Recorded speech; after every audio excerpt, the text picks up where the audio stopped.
gentleman was being robbed and he yelled out. We were able to apprehend him, but he was reluctant. He was reluctant to go forward in filling out the police paperwork and prosecuting the person because he was an immigrant. And it was a time when we saw many people preying on immigrants because they knew they were afraid to come forward and report crimes. And what we're seeing now and today, we're seeing a city like New York, where 40% of the individuals are foreign-born. They contribute to our city. We saw that it was evident during COVID-19. Many immigrants, documented and undocumented, were in our hospitals, food service workers. They couldn't shelter in place. They did their job. And we had an obligation to do what was right. I can't control who comes across our border. I have no control over that at all. But I have an obligation and responsibility for every New Yorker to receive the services and care that they deserve. And that is what I want to share today. And I want to partner with my federal agencies to go after dangerous gang members and those who commit violent crimes. I'm clear on that. I'm not going to change that. And I'm going to ensure that we have that partnership in the process as we move forward. And so today is an important day. I think it's not only an important day for the four mayors, I think it's an important day for our country. When you think about it, that incident I talked about happened almost 40 years ago. And 40 years we have yet to have real comprehensive immigration reform. And we need it.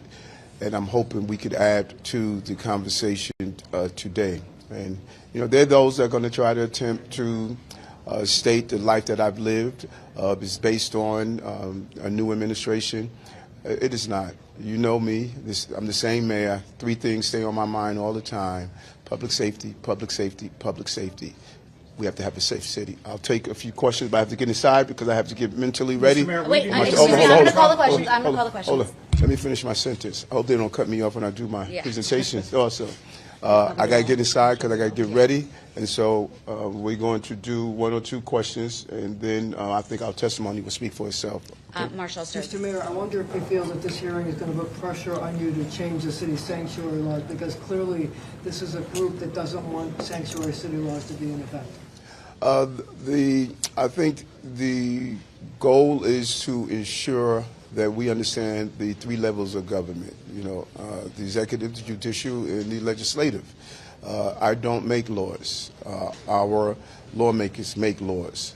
I must operate within the Constitution and within the laws that are on the books, and that's what we've done. We've successfully brought down crime in our city based on operating within the laws, and we're going to continue to do so. Melissa? Mr. Mayor, where do you draw the line on the sanctuary city policy? What is the line that you will testify today that you will not cross? What the law states. The law is very clear in New York City that we are not allowed to collaborate with federal authorities, with ICE, on civil enforcement. That is the law.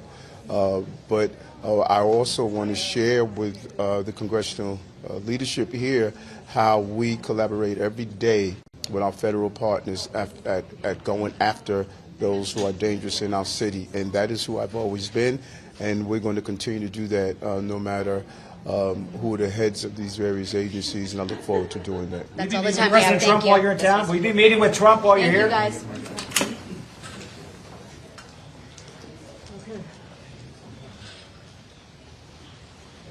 Where's Joe? Right? You wrote that in the post.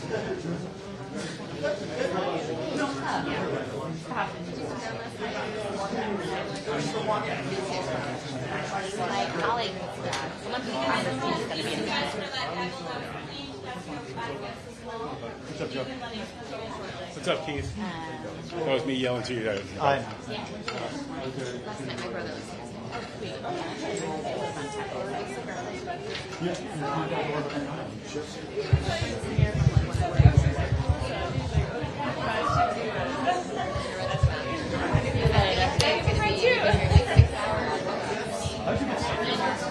Oh, I love that. Oh, okay. This is like my second time here in the last 18 months. Okay. Yeah. I come all the time.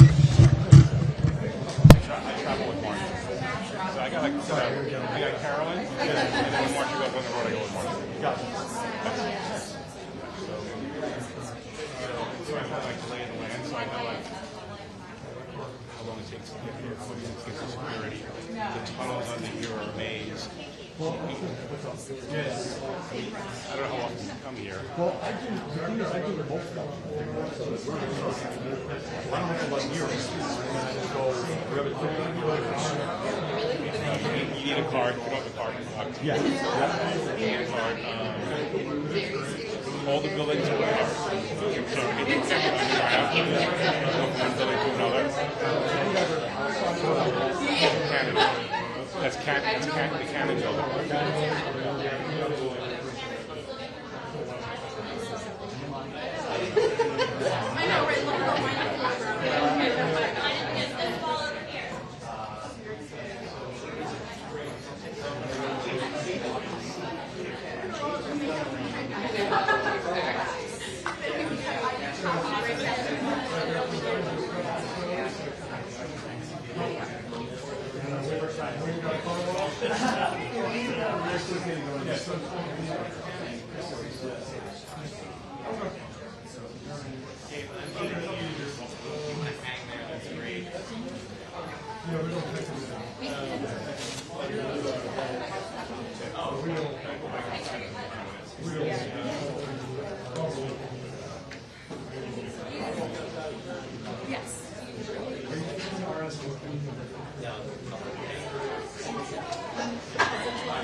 I'll just hold my hand for it.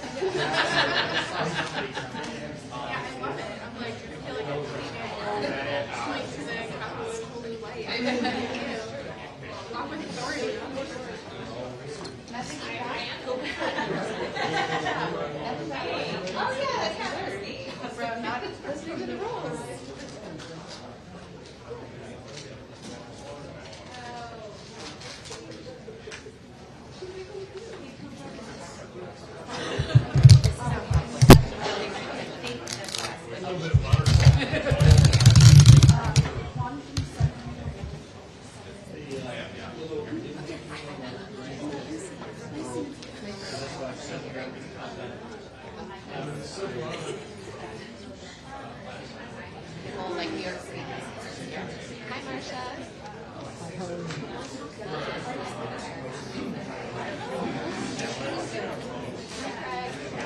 Where are you? We're all here. We're all here. We made it.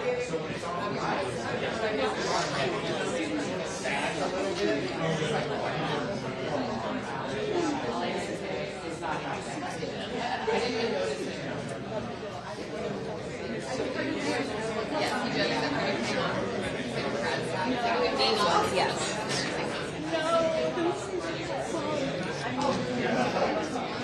Well, we did that. Also, it was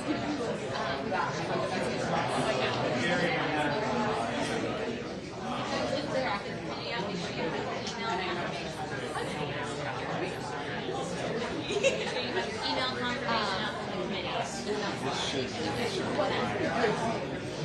Did they send you an email?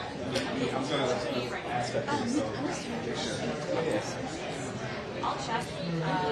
I did not see the bill in there, but yeah, I called. They say yes. I can answer that.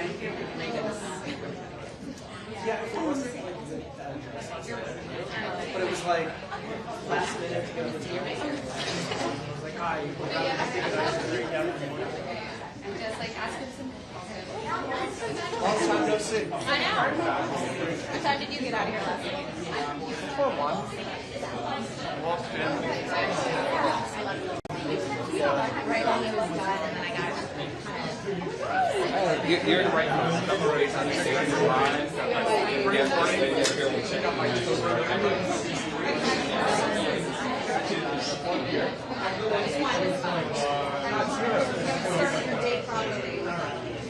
start blinking out this, unhealthy chemicals. Like, it's gonna kill me. It's gonna kill us all. Yeah. Eventually. Worry about that. First, it'll beat the booze to killing me.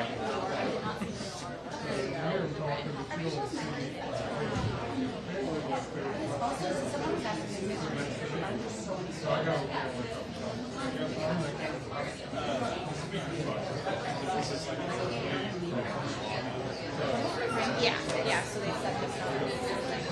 This is the moment that should have like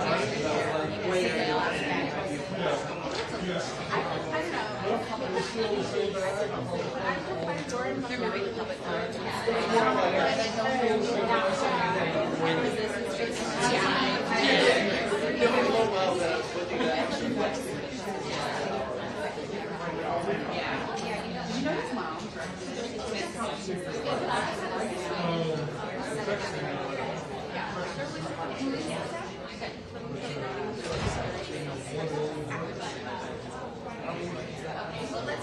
Let's provide that, Jerry.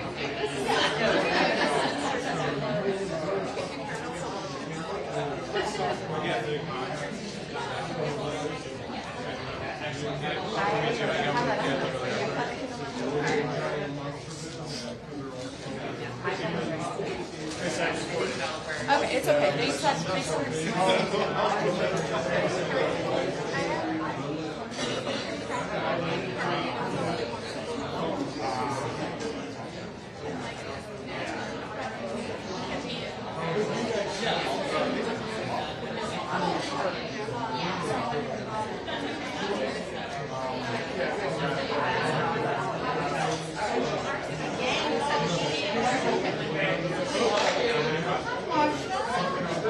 There's a kill when I'm in the shop. The front traffic line, and we'll check you guys in.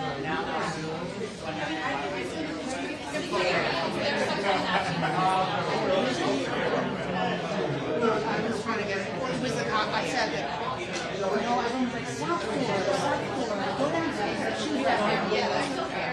I'm sure you will.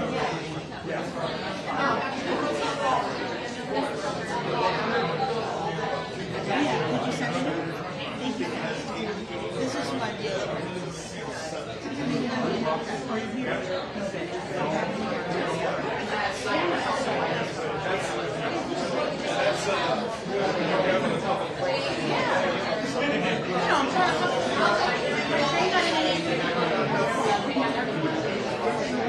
They were like, I don't know if it's checking the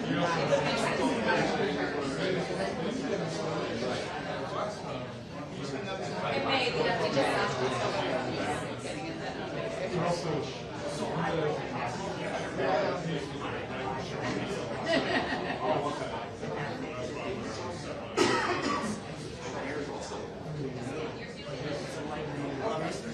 Especially that one.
You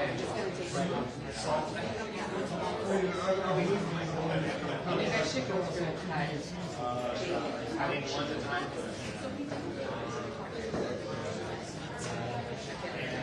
The issue I have.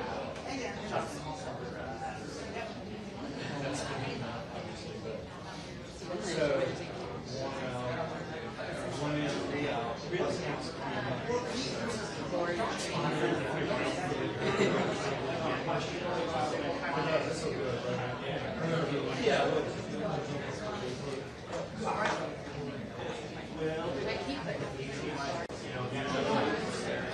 So it's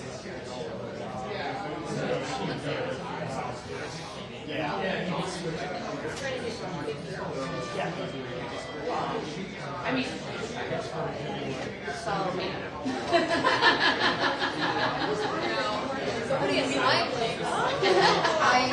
I actually like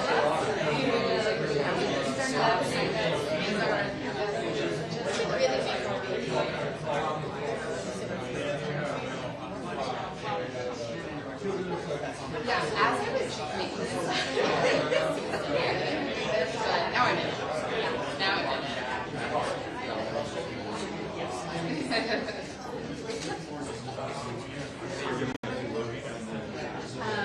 That doesn't know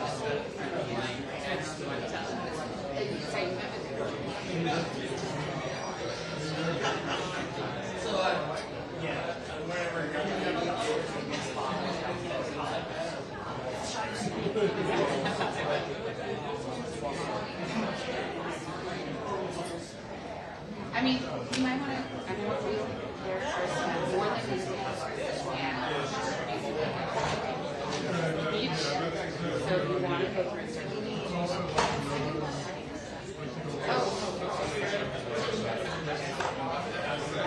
you also don't need to put it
No, not. Oh, minutes on the submit.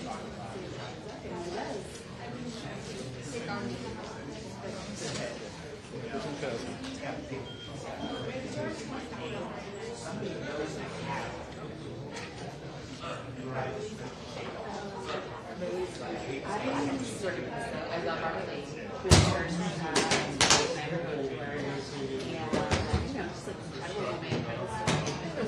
And I like that she made me sign it. She was like, I thought it was Guys, get in.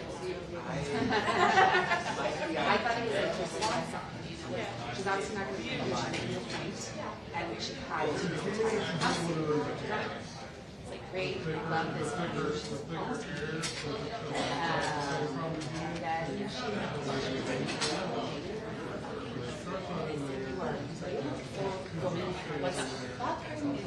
This was your son's one. Talk about your messaging at the end of the stage.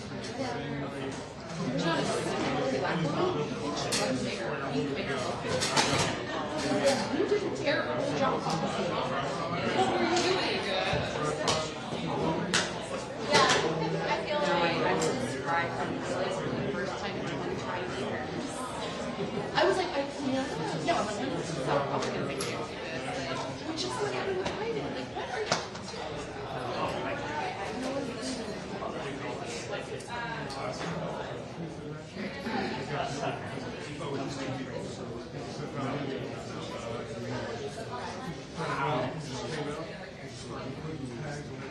On my car. I didn't ask. I had to say.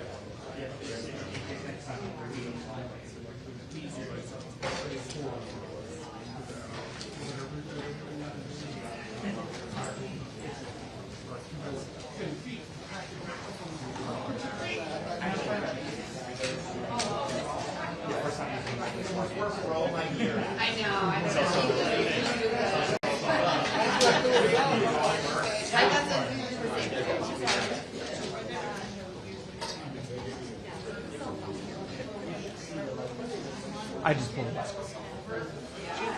You did the what? I did it like. Oh, right. I have to send it out to like live. That's what I'm saying. Yeah.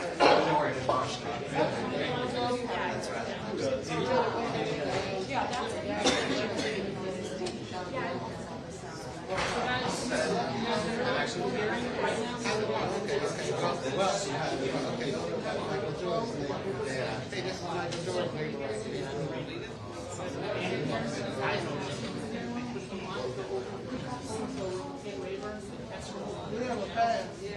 Yeah, so we would escort you over, you just can't see the tunnels.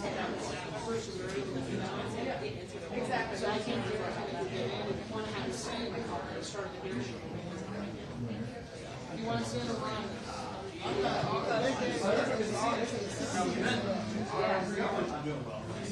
So there's 10 the 6 seats reserved. It's not 10. The 6 seats reserved. Yes, sir. Yeah, but No. everyone in this line, and they say 6 left, so it's everybody should be able to see. Everybody should be able to see. So we were the last, we should be fine. You should tell them out there. They don't have that. Just tell them out there.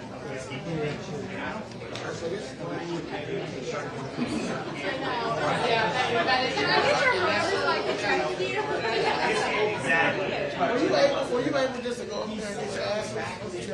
I didn't know that she already did another thing.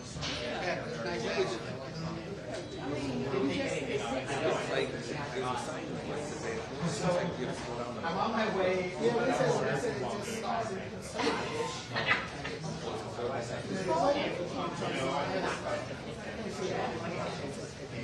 No, listen, look. This is the In this book, just like everybody is.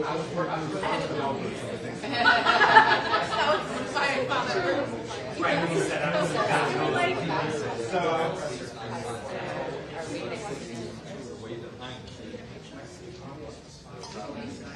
I know my lunch is trapped. Fighting hard solutions. It is.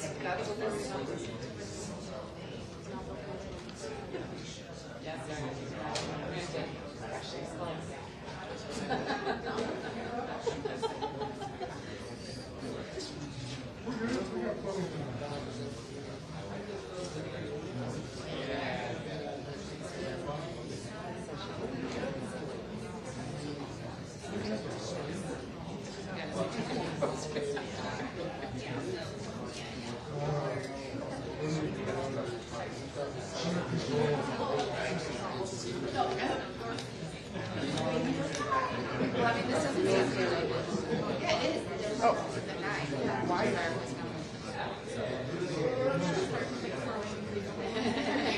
Yes, that's a good pay. Yeah. Or even that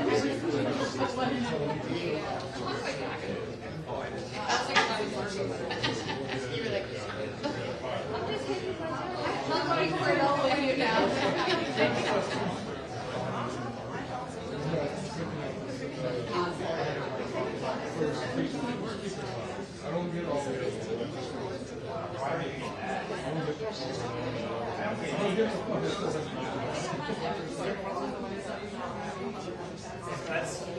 That's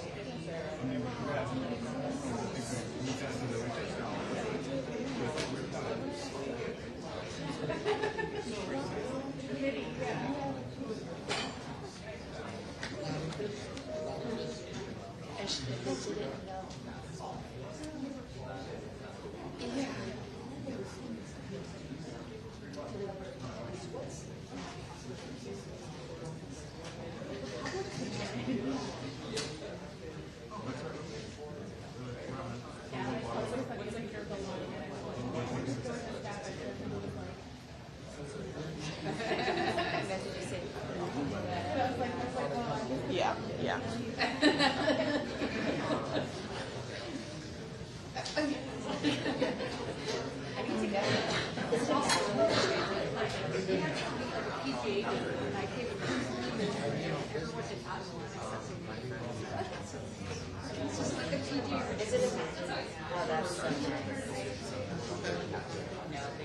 The other ones have a pin. My clothes are not nice. My clothes are cheap, so therefore I can't.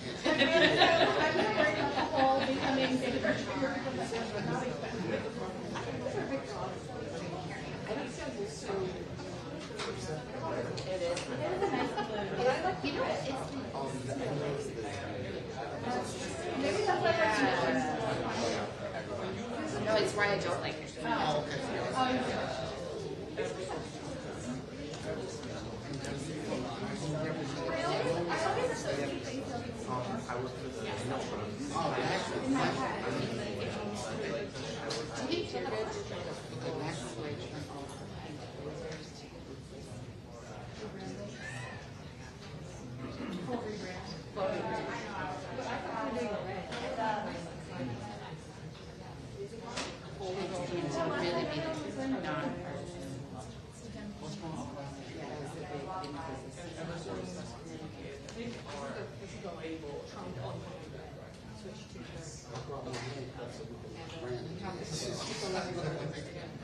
To make a citizen's arrest and transport them back on Spirit. Transport them back on Spirit.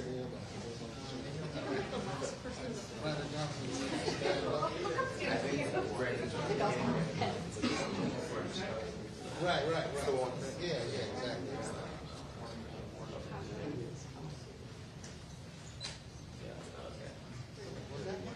Yeah, he just walked in.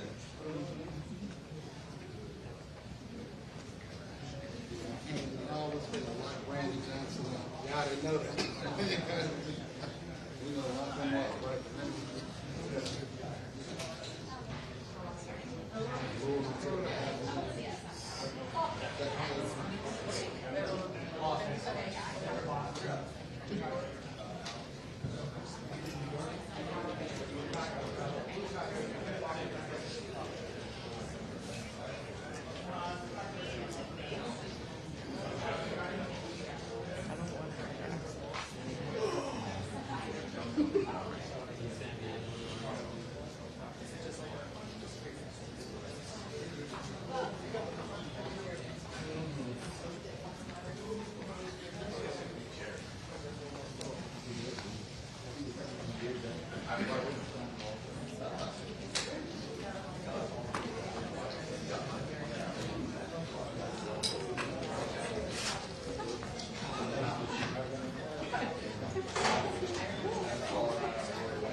All the mayors are in.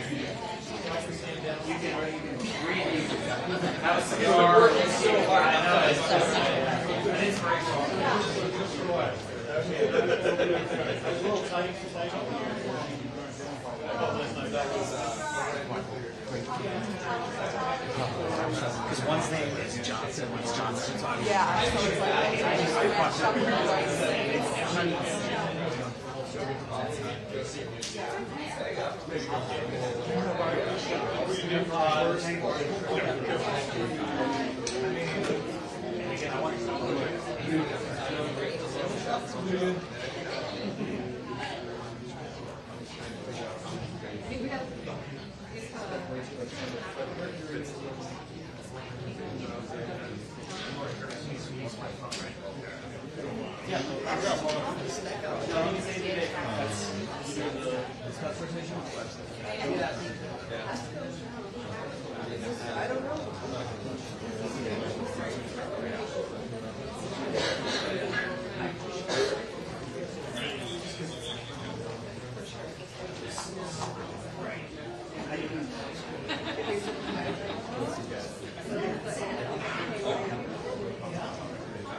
Well, so here's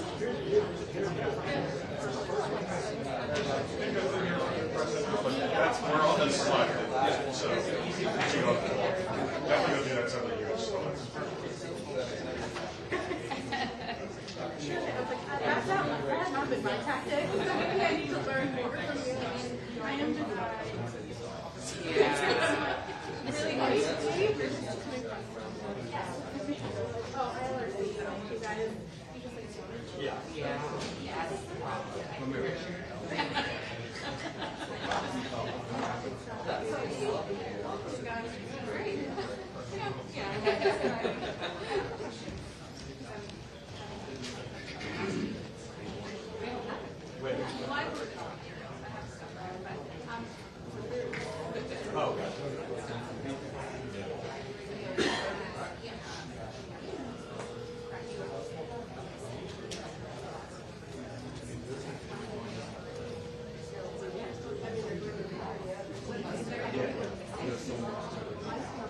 Hey, good morning. It's Mark. Yeah, it's for top of 10 a.m.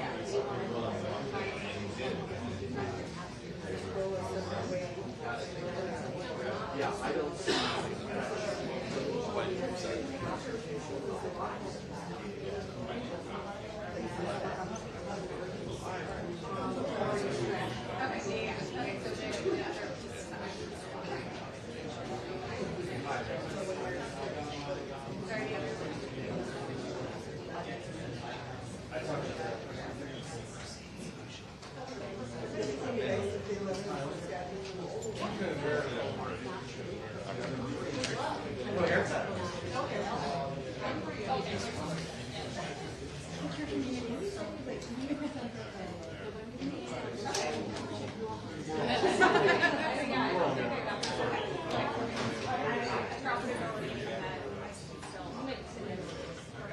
Sean, yes, sir.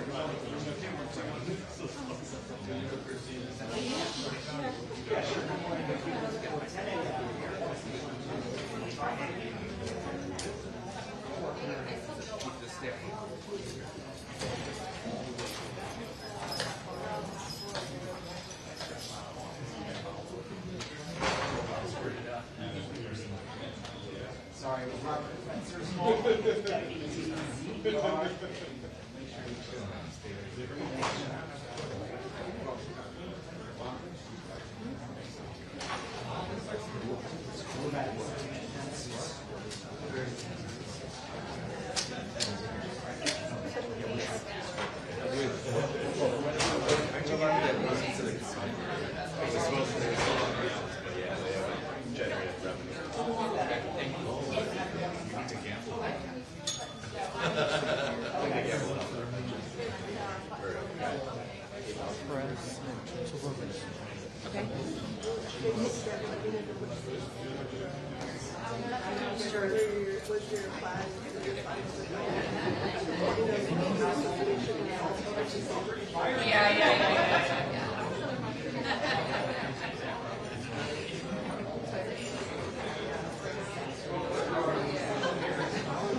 When you do come in to rotate,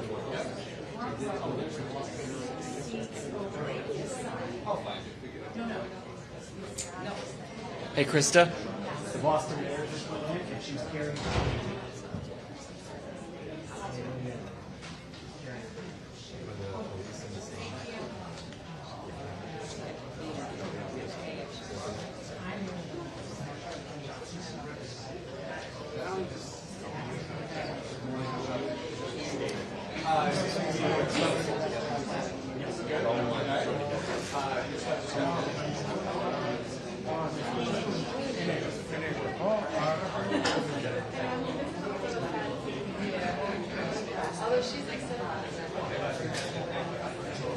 Hey, John.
That'll be on. Because I think there's a bunch of that. Yeah, I think so.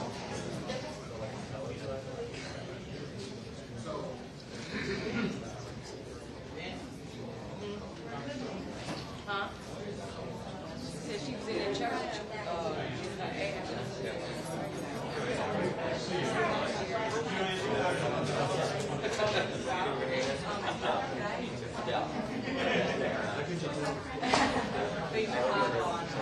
And you know, it's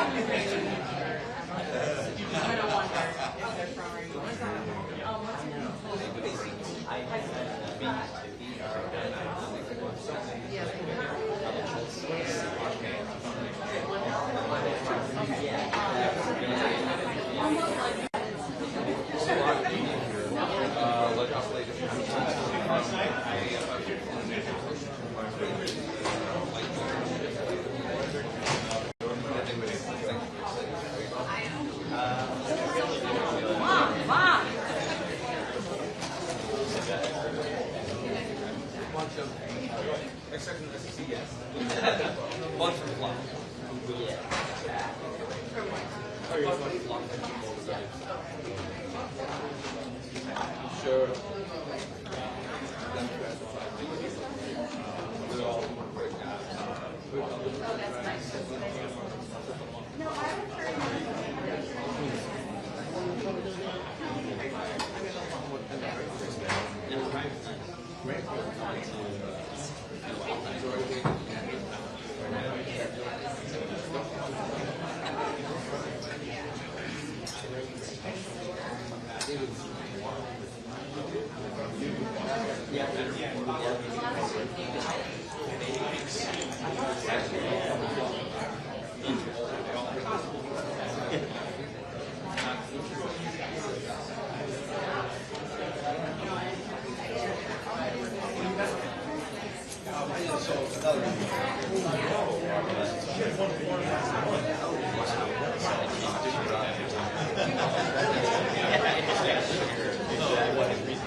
See, you're talking about weight loss. You'll be able to get in. Wait, people leave.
Yeah, those people, yeah, like all of them, they were their way.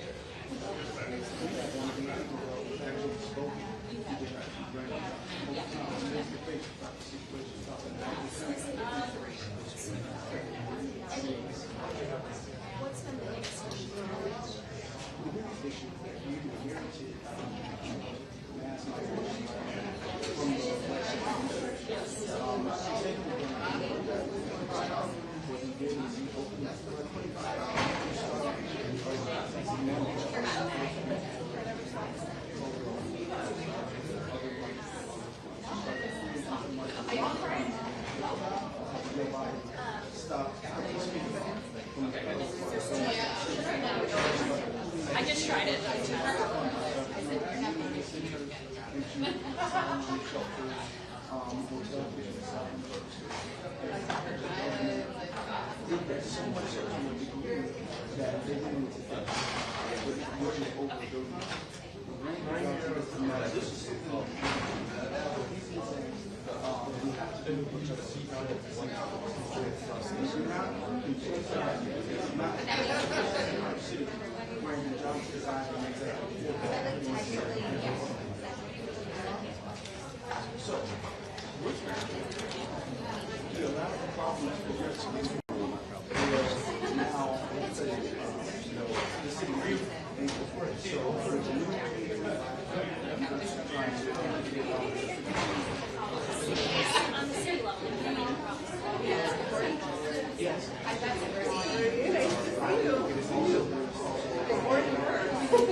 He doesn't have a badge.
Thank you. Moving the line down. Moving the line down. I'm not going to the overflow room. Is this the overflow room?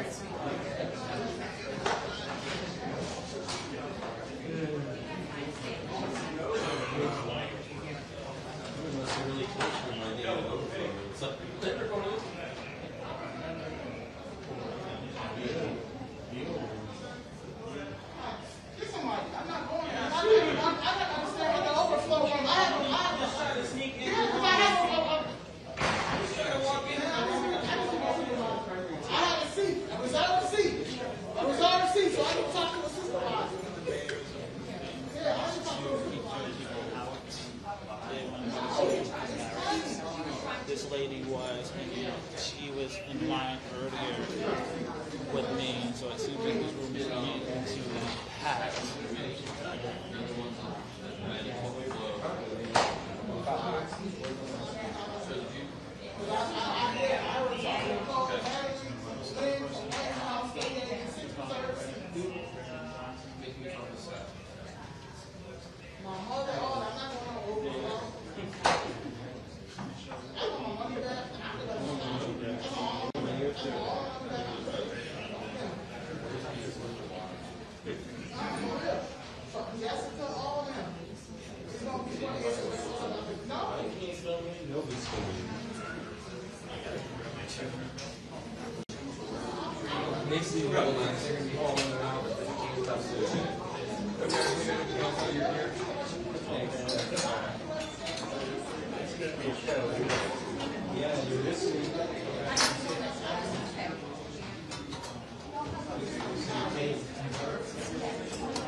in their custody to ICE. As a result, sanctuary cities release criminal illegal aliens back onto the streets where they often go on to commit more crimes. In Chicago, for example, an illegal alien who was recently arrested for killing a 63-year-old man had previously been arrested in Chicago for trying to lure a child. ICE lodged a detainer against the criminal alien, but Chicago authorities released him back onto the street because of the city's reckless sanctuary policy. And now an innocent man is dead because of Chicago's refusal to follow the law. These reckless sanctuary policies also force federal immigration officers to go into local communities to apprehend criminal illegal aliens. If sanctuary cities were to simply communicate and work with federal immigration authorities, then federal agents could arrest criminal illegal aliens in a secure environment like a state or local jail. Instead, they have to risk their own safety and public safety by having to go into uncertain, dangerous circumstances just to make arrests. Sanctuary cities make us all less safe and are a public safety nightmare. That is why I launched an investigation into sanctuary cities and why these mayors are here today. We cannot let pro-criminal, alien policies and obstructionist sanctuary cities continue to endanger American communities and the safety of federal immigration enforcement officers. Today, Mayors Wu, Johnson, Johnston, and Adams will be publicly accountable for their failure to follow the law and protect the American people. President Trump and his administration are taking action against sanctuary cities. And Congress must follow, not by allowing a single penny of federal funding to go to cities and states that prioritize criminal aliens over the American people. I now yield to Ranking Member Conley for his opening statement. Thank you, Mr. Chairman. Every member here today, Democrats and Republicans alike, agrees that violent criminals don't belong in our communities. We all want our cities to be safe and have zero tolerance for violent crime, irrespective of the status of the perpetrator. Where we disagree is that my Republican colleagues prefer a selective application of the law to shield the President of the United States from accountability and this administration from the rule of law itself. In America, we uphold the rule of law, independent from partisan politics, without fear or favor. Betraying those convictions, President Trump's Department of Justice has tried to force the conditional dismissal of very serious charges against one of our witnesses here today, in exchange for that witness's total and complete submission to the radical immigration agenda being propounded by the administration. And the DOJ has done so over the objections of a Republican acting U.S. attorney who President Trump appointed. Rather than enabling a flagrant corrupt and quid pro quo, 7 federal prosecutors, 7, including Republicans, resigned. One of them, a former clerk to Chief Justice John Roberts of the Supreme Court, said that anyone in his position, quote, would know that our laws and traditions do not allow using the prosecutorial power to influence other citizens, much less elected officials, in this way. History is calling on us now to stand up for those laws and traditions. Doing so also demands an affirmation of state and local sovereignty in determining the most effective ways to keep residents safe in compliance with federal law. To deny this sovereignty is an assault on the independence of every American city across the country.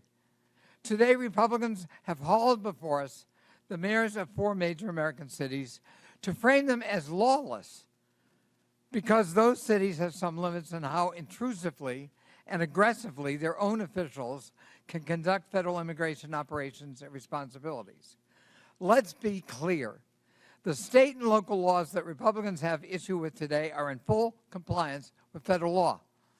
They do not obstruct ICE from carrying out its duties, and they are backed by evidence demonstrating that they keep people safe and safer in counties with laws that do not honor extrajudicial civil detainers and had significantly lower levels of violent crime than counties that have them. Mayors, police chiefs, sheriffs, and local leaders have made clear that the way to combat violent crime is allowing local police to do their local job of ensuring public safety in their own communities as they account for it.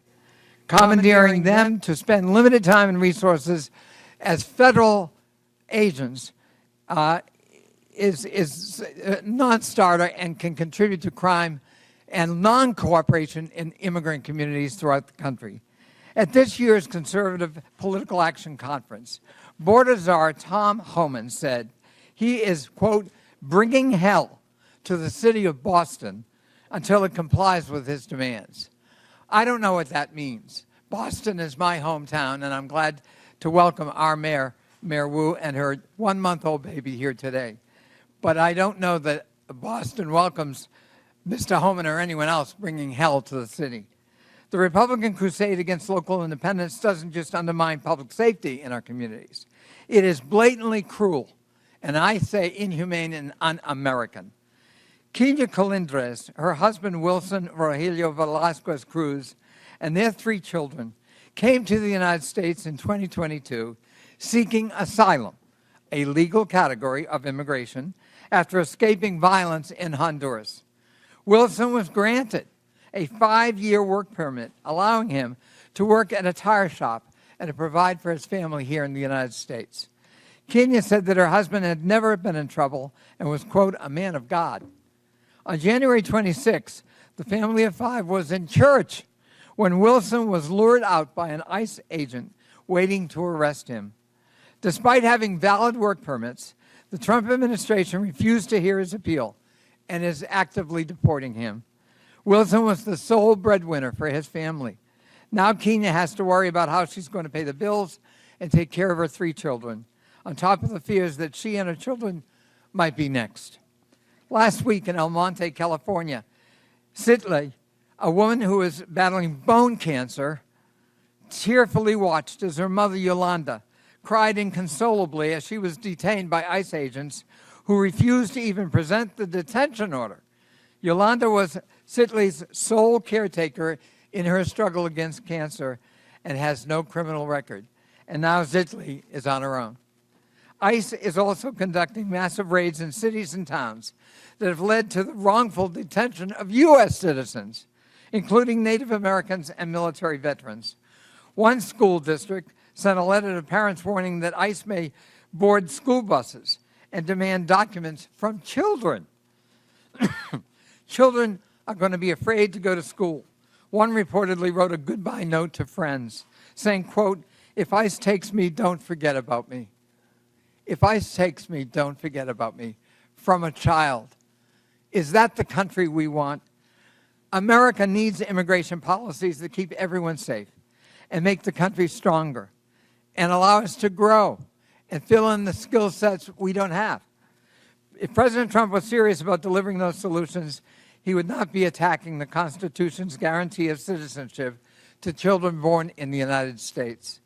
To see our country through this period of darkness, we need leaders who will stand up for the rule of law and will champion public safety at the local level.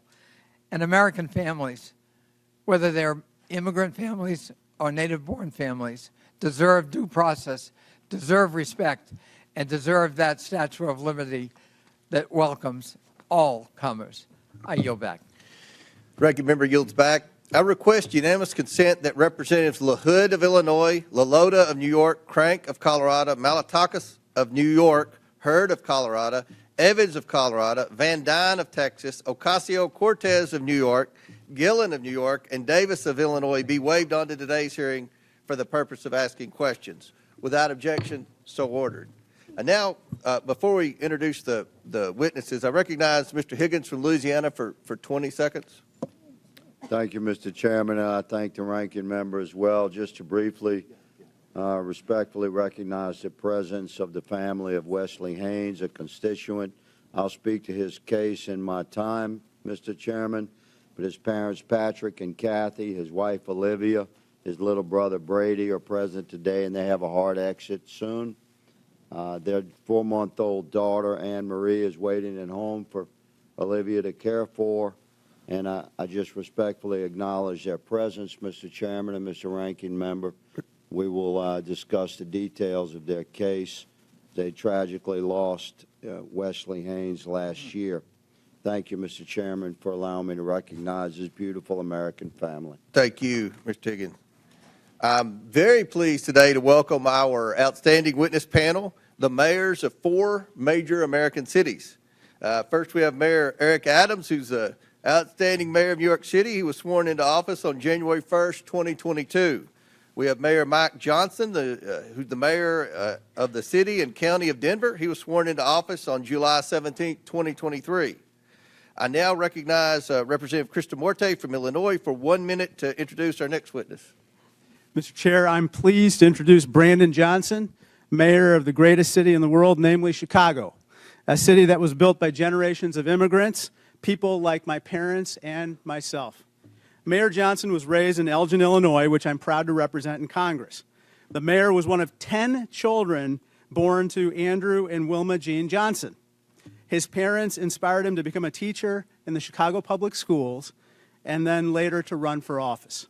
Mayor Johnson won his first race for Cook County Commissioner in 2018 and later became mayor of Chicago in 2023. Mayor Johnson has dedicated his life to public service, and I'm pleased to welcome my fellow Illinoisan to the United States House of Representatives and to the Oversight Committee. Welcome, Mayor. I now recognize Representative Presley from Massachusetts for 1 minute to introduce our next witness. Thank you, Mr. Chair. I'm proud to introduce Mayor Michelle Wu, a dedicated leader committed to making Boston a welcoming home for everyone, and the first woman and person of color to be elected mayor of the city of Boston. For over a decade, I've had the privilege of working alongside Mayor Wu and witnessing her dedication to public service firsthand. She leads with compassion, she is innovative and inclusive. Under her leadership, Boston has become the safest major city in America, a city that is welcoming to families from all walks of life. Just weeks ago, she welcomed her newest family member, baby Mira, who is with us today, a beautiful reminder of the future she's working to build. Madam Mayor, I am grateful for your partnership, friendship, and leadership. Thank you for being here. Gentlelady yields back. And finally, we're also joined by Mr. David Beer, who is the Director of Immigration Studies at the Cato Institute. Mr. Beer is the minority witness here today. I want to thank you all again for joining us, and I look forward to our discussion this afternoon. Pursuant to Committee Rule 9G, the witnesses will please stand and raise their right hand. Do you solemnly swear or affirm that the testimony you are about to give is the truth, the whole truth, and nothing but the truth, so help you God? Let the record show that the witnesses answered in the affirmative. Thank you all. You may take a seat. We, again, appreciate you being here today and look forward to your testimony. Now, let me remind the witnesses that we have read your written statement, and they will appear in full in the hearing record. Please limit your oral statement to 5 minutes, and we're going to limit our questions to 5 minutes, and that's going to be enforced today, and that's for both sides, As a reminder, please press the button on the microphone in front of you so that it is on and the members can hear you. When you begin to speak, the light in front of you will turn green. After 4 minutes, the light will turn yellow. When the red light comes on, your 5 minutes have expired, and we would ask that you please wrap up. I now recognize Mayor Adams for his opening statement. Good morning, Chairman Comer, Ranking Member Connolly, and members of the committee.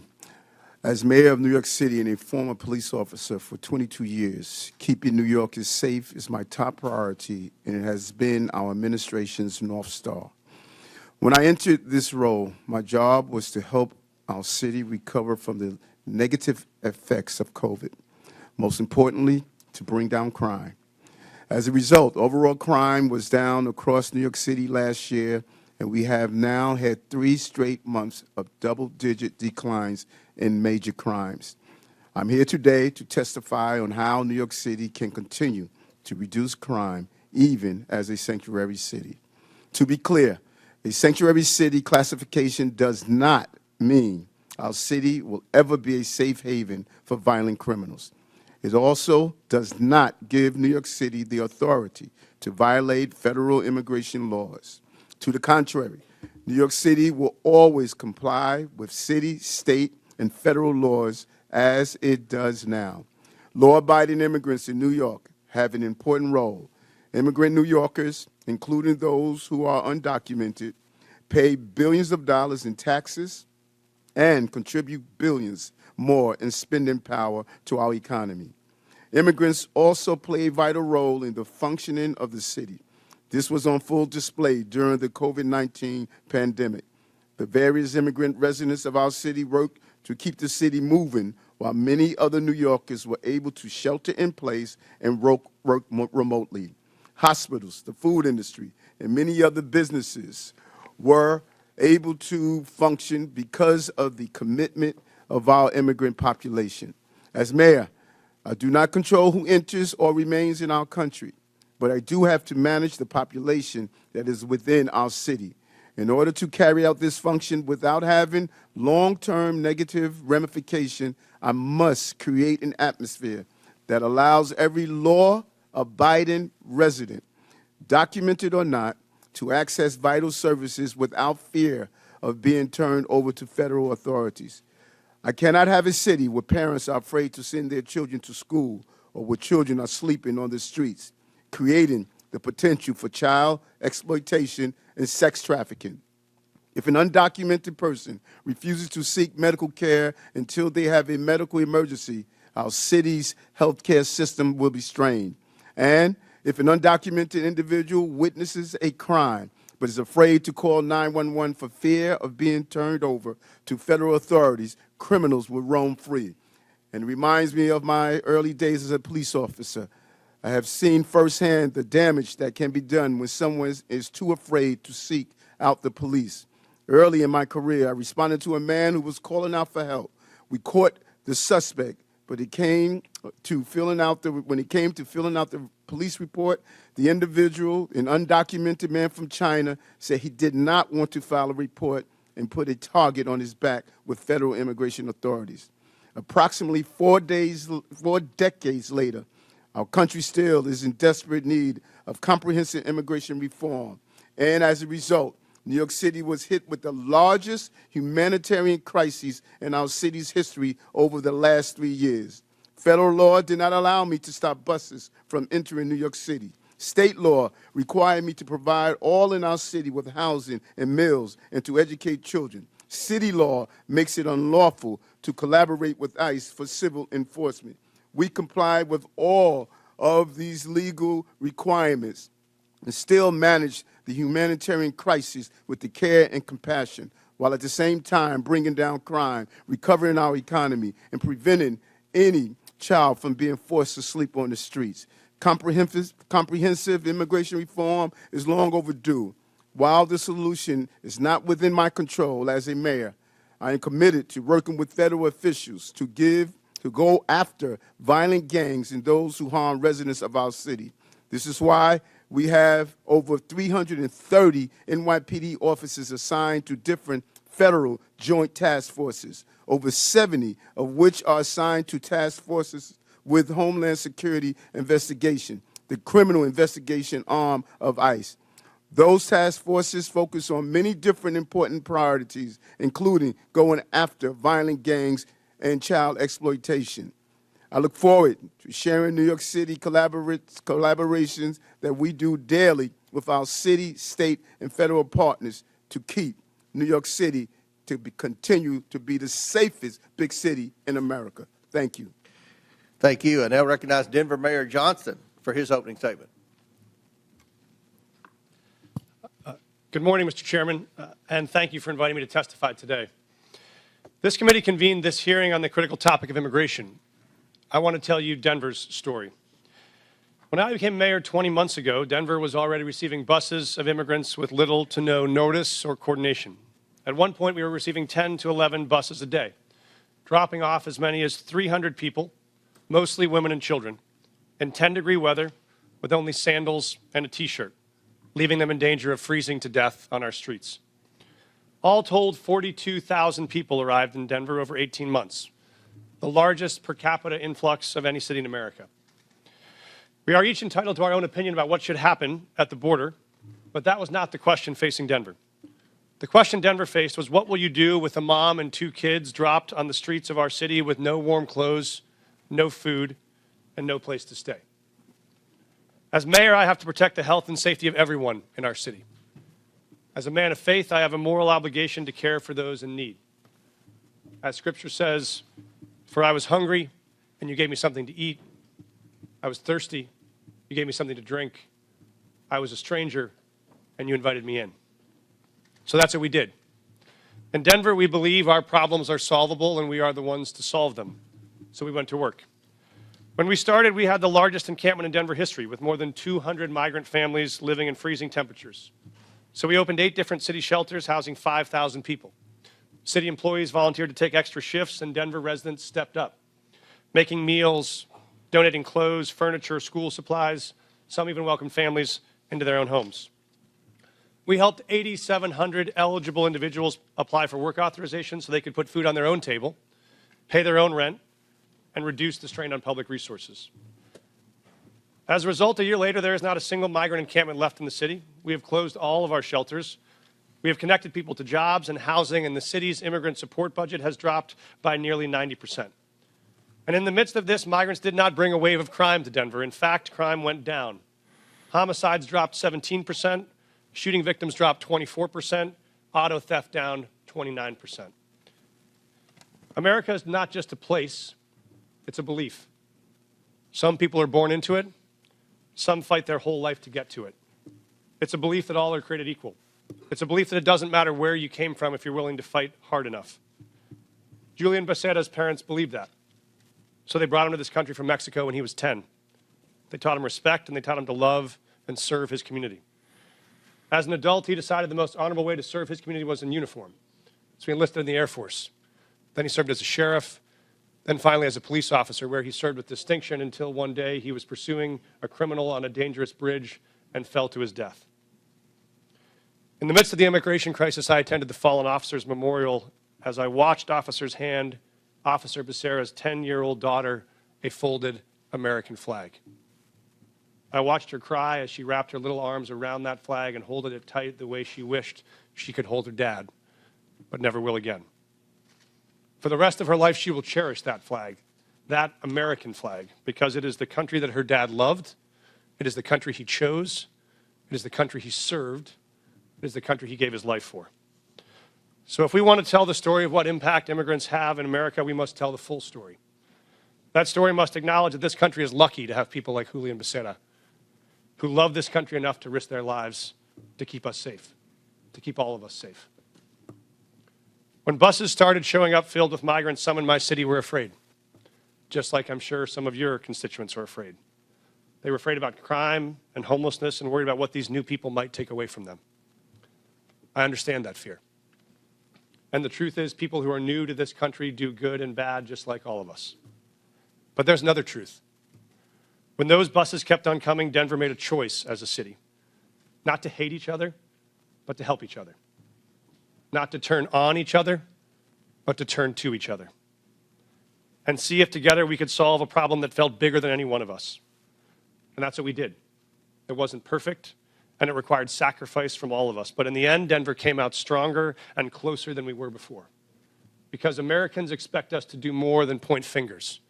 They expect us to solve problems. So if Denver can find a way to put aside our ideological differences long enough to manage a crisis we didn't choose or create, it seems only fair to ask that the body that is actually charged with solving this national problem, this Congress, can finally commit to do the same. Thank you, Mr. Chairman. Thank you. I now recognize Chicago Mayor Johnson. For Thank you. Thank you, Chairman Comer. Thank you to the ranking member Connolly and to the members of this committee. I have the great privilege and honor of serving as mayor of the city of Chicago, the third largest city in the nation. Established by a Black Haitian man and a Potawatomi woman, Chicago is and always has been a proud city of immigrants. Generations of new arrivals, including the descendants of the enslaved during the Great Migration, created a vibrant city where 1 in 5 residents is foreign-born. Each day I wake up to serve every one of Chicago's 77 unique neighborhoods and those who live in our great city. As mayor of Chicago, nothing is more important to me than the safety and well-being of all residents. And since I was elected, my administration has been laser focused on creating and implementing public safety initiatives that protect all Chicagoans. We launched the People's Plan for Community Safety, which builds trust between communities and law enforcement by prioritizing transparency and violence intervention. We established a dedicated robbery task force that reduced robberies by 25% citywide. We added over 200 detectives, increasing the clearance rates on our cases. And we've updated police equipment and technology so that our police officers have the tools they need to effectively prevent and fight crime. Our efforts to improve public safety by building trust with and investing in our communities are working. Violent crime is down in Chicago. The city ended 2024 with its lowest homicide rate in 5 years. The city is also safer because of our Welcoming City Ordinance. That law makes sure that the city's police resources are focused on our local priorities. In fact, the 40 years of Chicago's leaders have recognized that our policies toward civil immigration matters help to prevent and solve crimes. Put simply, any actions that amplify fears of deportations make Chicago more dangerous. Those fears cause witnesses and victims to avoid cooperating with police. The cooperation of all people, regardless of their immigration status, is essential to achieving the city's goals of reducing crime and pursuing justice for victims. When there is trust between city's residents and the police, undocumented immigrants come forward to report crimes to local law enforcement and provide information that helps the police solve those crimes. And now, I know there are myths about these laws, but we must not let mischaracterizations and fear-mongering obscure the reality that Chicago's crime rates are trending down. We still have a long way to go, but sensationalizing tragedy in the name of political expediency is not governing, it's grandstanding. Every violent crime is devastating, but scapegoating entire communities is not only misleading, it is unjust and it is beneath us. So let me be clear. Chicago's Welcoming City Ordinance and our other laws and policies do not lead to more crime. They do not prevent cooperation with federal law enforcement on criminal matters. And we do not harbor criminals. We arrest them, often because of laws that allow residents to feel safe helping the police. As mayor, I'm building a Chicago that embodies the dream of my father had when he came from Salis, Mississippi during the second migration, a Chicago that invests in housing, healthcare, jobs, and education. And that's why we've increased safe and stable housing by adding almost 4,000 more units, expanded access to health care by opening 3 mental health centers, and focused on getting our young people well-paying jobs, with summer jobs increasing by 45% since I've taken office. Our local partnerships have built a solid foundation, a better, stronger, and a much safer Chicago. We need this body's support for these efforts. We are ready to partner with you on the measures we know promote trust and create sustainable public safety. And to the people of Chicago and all hardworking people across this great nation, these values are our North Star, the drinking gourd we follow to a better future. We will not live in fear. It is not our portion. We will not go back. I do look forward to answering the questions of this committee. Thank you. Thank you. I now recognize Boston Mayor Wu for her opening statement. Thank you.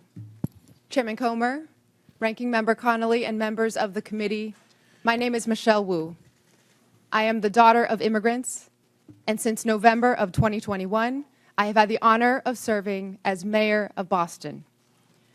I'm proud to be here on behalf of our city, the police officers, first responders, city workers, the faith leaders, teachers, parents, and neighbors who partner every day to make Boston the safest major city in the nation.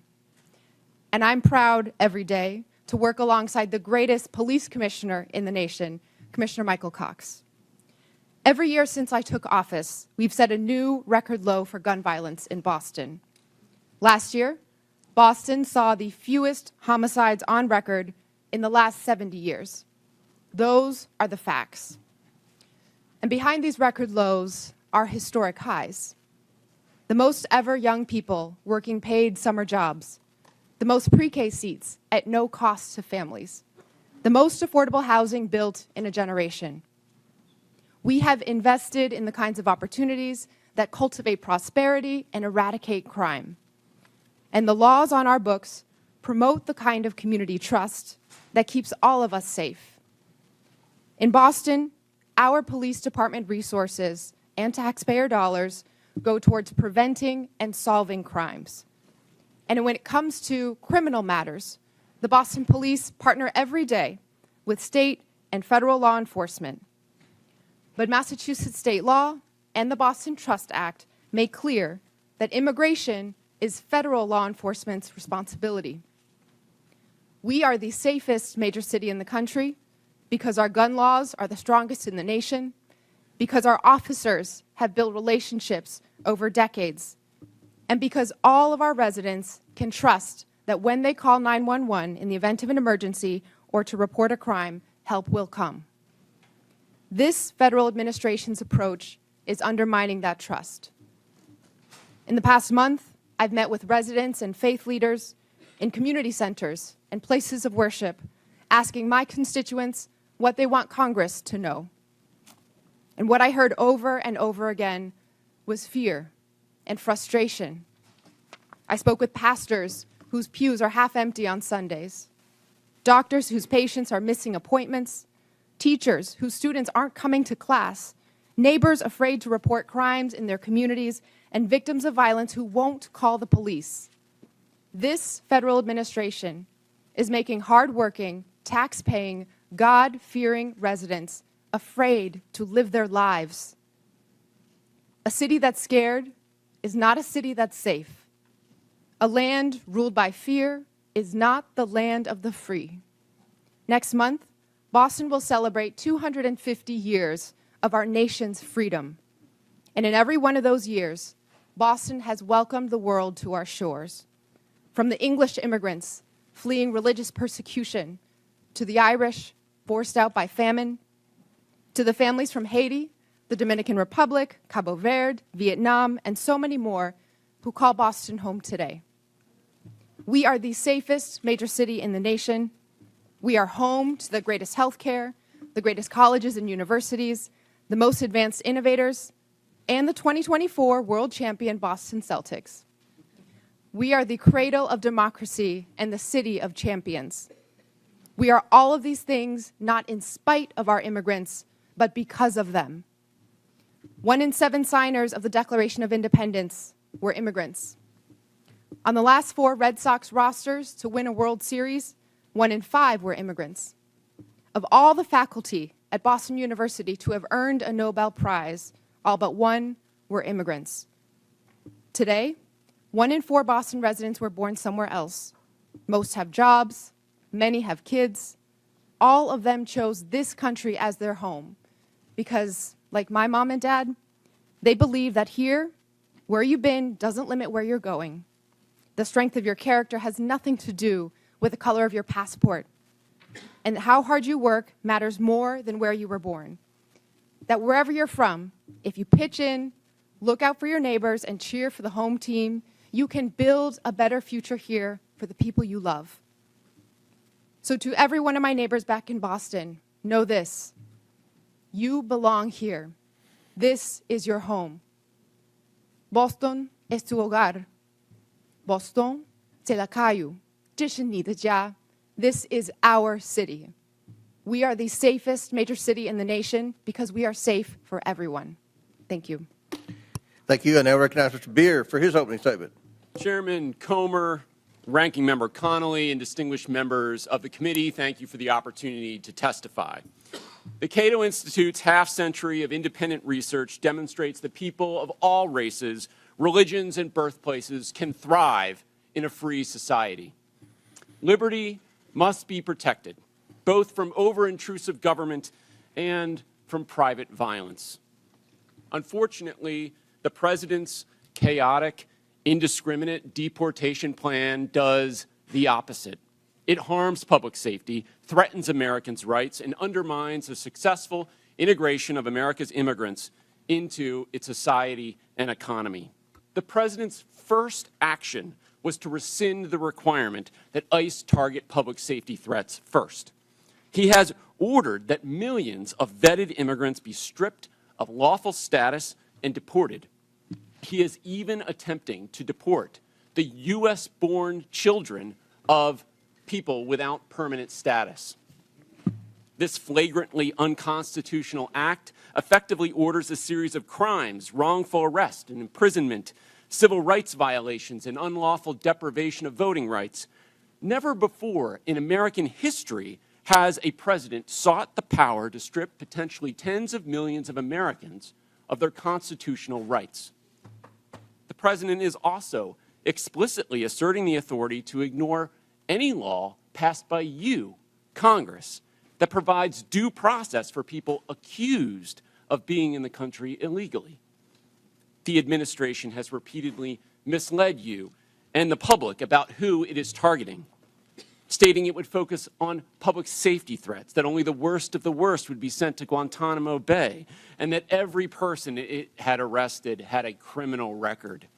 We now know that most ICE arrests since the inauguration have been of people without a criminal record. Indeed, he is arresting people who entered legally, never violated any law, and sending them to Guantanamo Bay prison. It is no surprise in this lawless environment that many people and many cities simply do not trust the federal government on immigration. That is a problem. But under our Constitution, states determine their policies. Congress cannot force them. It must reestablish trust. Unfortunately, some members of Congress want to force an indiscriminate policy of mass deportation on the entire country with no public safety focus. If Congress wants more cooperation, it should address the concerns of these cities. What Congress should do is reestablish trust. Indiscriminate mass deportation agenda is a far greater threat to public safety than any city policy. A mountain of empirical research shows that reasonable restrictions on ICE cooperation do not increase crime rates and that immigrants lower crime rates. Immigrants, including illegal immigrants, commit crimes serious enough for them to be incarcerated at half the rate of U.S.-born Americans. Data from Texas shows that illegal immigrants are 36% less likely to commit and be convicted of murder. At least before this current mass deportation effort, immigrants were more likely to report crimes than U.S.-born Americans. Don't jeopardize that.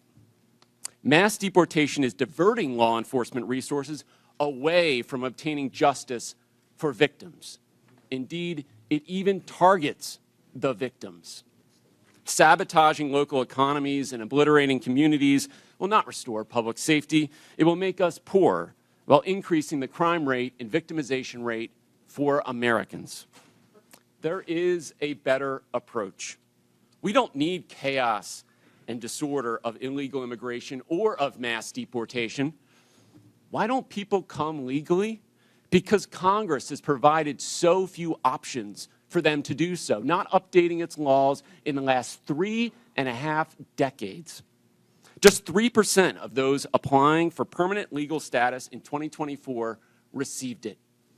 That's the failed policy.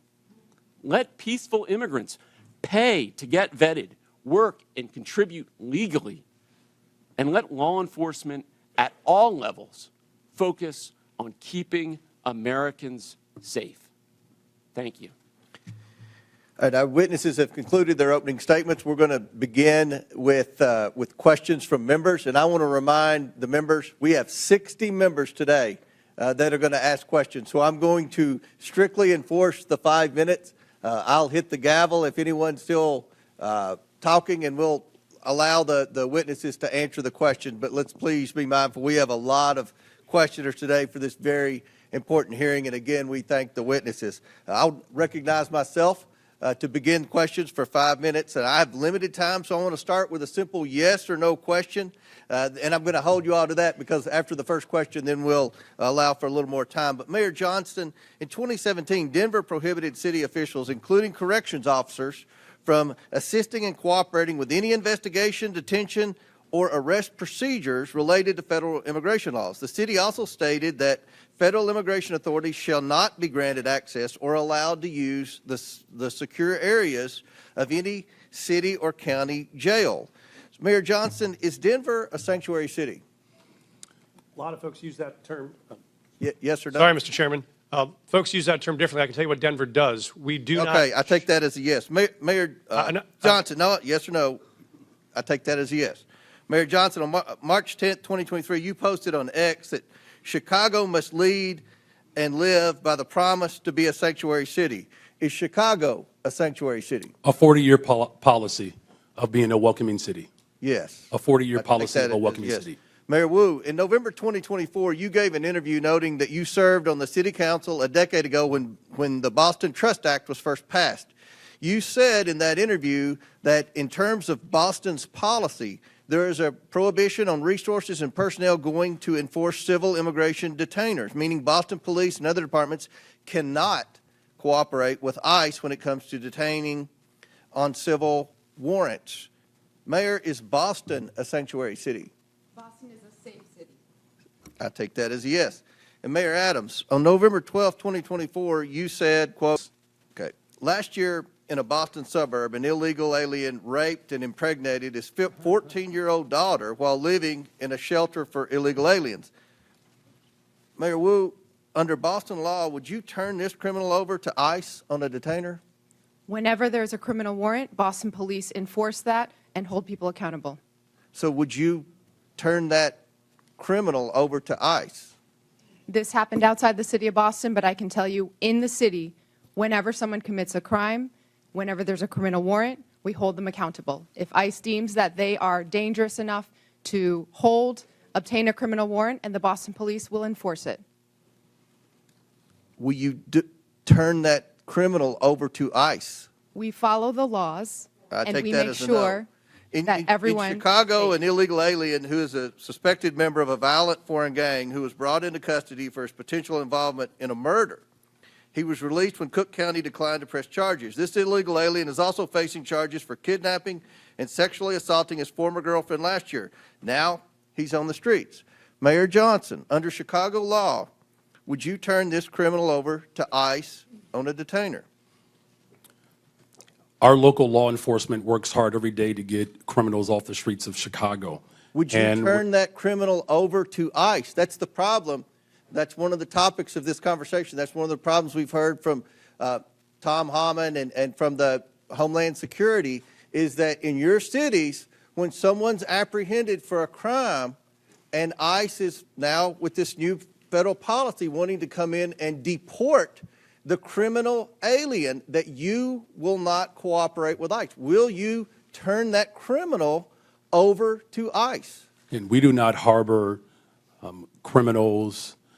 Our local police department works hard every single day to ensure that the city of Chicago is Yes safe. or no? Will you turn the criminal over to ICE?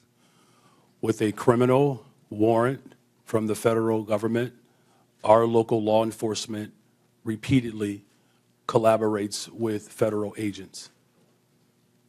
So you're saying publicly today, you will turn that alien over to ICE in a safe place like a jail and not turn him out on the street and say, here you go, ICE, good luck. You will turn that criminal over to ICE. With a criminal warrant, as we have done for 40 years. Should that criminal be turned over to ICE? With a criminal warrant, they are subject to the federal laws, and that includes deportation. My time has expired, but again, the point that we've got to iron out today is that we have to have cooperation. It is federal law to turn over those illegal criminals to ICE, and we have heard reports, and many of you have said publicly that you are going to obstruct that. That is against the law, and we're going to hear more about that today. Now I recognize the ranking member, Conley, for his 5 minutes. Thank you. Mayor Wu, I quoted Tom Homan, the so-called border czar, saying that he wanted to bring hell. He was bringing hell to the city of Boston. What did you understand him to mean by that? Let's talk about Tom Homan. Shame on him for lying about my city, for having the nerve to insult our police commissioner who has overseen the safest Boston's been in anyone's lifetime. Bring him here under oath, and let's ask him some questions. I am here to make sure that the city of Boston is safe. Others may want to bring hell. We are here to bring peace to cities everywhere. Mayor Johnston of Denver, what would your reaction be if Tom Homan wants to bring hell to your city, Denver? We think that we have folks in Denver who are working hard, playing by the rules, paying taxes. There is no one that is seeking hell to come to Denver. What people are looking for is opportunity and hope. And for the record, he can do whatever he wants to do, I guess. But the fact of the matter is you absorbed on a per capita basis the largest immigration a year or two ago, and you indicated that your crime rate actually fell. It didn't increase. Is that correct? That is correct. Crime is down in Denver. We have homicides down 17%. Violent shootings are down 24%. And in Auto Boston, thefts down. I'm sorry, I've got limited time. Mayor Wu, same thing in Boston. The Boston crime rate has been falling, correct? We had 24 homicides last year, 24 too many, but that represented a tremendous reduction, one of the biggest drops anywhere in the country. Thank you. So the correlation between immigration and crime is false, as you point out, Mr. Beer. Perhaps you can elaborate that. I find it ironic that you characterized correctly, in my view, President Trump and Tom Homan's approach to immigration as lawless when they're invoking law and order and crime as the rationale for their lawlessness. Could you expand on the lawlessness and the irony of the fact that, as you point out in your testimony, the crime rate among immigrants is half that of the native population? That's right. I have a table in my written testimony that you can look at. Top 20 cities for immigration court filings over the last 4 years. 19 of those cities saw a decline in their homicide rate. if you look at all of the major cities, there is a negative correlation between increasing numbers of immigrants and the homicide rate. So that means more immigrants, lower homicide rates. That holds true across the United States. So I think the correlation that's trying to be made is more immigrants, more illegal immigrants, more chaos, more crime. That does not hold. What we do see under this administration is an increasing willingness to ignore the laws. He has, as I mentioned, signed an executive order that says he can ignore due process rights for people who are accused of being in the country illegally. This is an incredibly dangerous assertion of authority and should be investigated by Congress. And is it a reasonable proposition for a local leader? I know I was chairman of my county, which is like being mayor of a large county, and you know, we focused on local law enforcement. You know, we tried to help the feds when we could. We were cooperative where we could be, but our job was local law enforcement. And there is a clash when ICE behaves this way, and I described some horrible incidents. It instills fear in the immigrant community, and it fosters non-cooperation rather than cooperation, which is the mandate of each of these leaders, is it not? Absolutely. We want cooperation. Many of these cities are the reason why immigrants are more likely to cooperate and report crimes to the police than the U.S.-born population is. So there are good reasons to limit this mass deportation of people in their communities. I would just argue that the premise of this hearing is false. We have local law enforcement cooperating with the local political leadership, and it's working. It's bringing down crime rates. And the proposition that immigrants cause crime is false, in fact, patently false, as your testimony, I think, would demonstrate, Mr. Beer. And the idea that these are sanctuary cities that need to be punished is simply a war on urban America. And I'm proud of the mayors who are in front of us here today, and I thank them for their testimony, and I thank them for their service to their local communities. I relate to it, and I think it's a noble calling. I yield back. Gentleman yields back. Chair recognizes Ms. Boebert from Colorado. Thank you, Mr. Chairman. Mayor Mike Johnston, I hope we could start off on a level field of agreement here. So in your testimony, you said that locals were asking Denver, what will you do? When they saw 10 to 11 buses coming in a day and 42,000 illegal aliens entering their city. Denver, what will you do? And in a Fox 31 interview in January, you blamed state law for not allowing the city of Denver to coordinate with ICE, resulting in Denver being a sanctuary city, saying, quote, the whole state is bound by our state law in this, which is pretty consistent in some of these practices, like everywhere in the state. We don't honor ICE detainers, end quote. I've demanded Governor Jared Polis and the Colorado State Legislature to repeal them.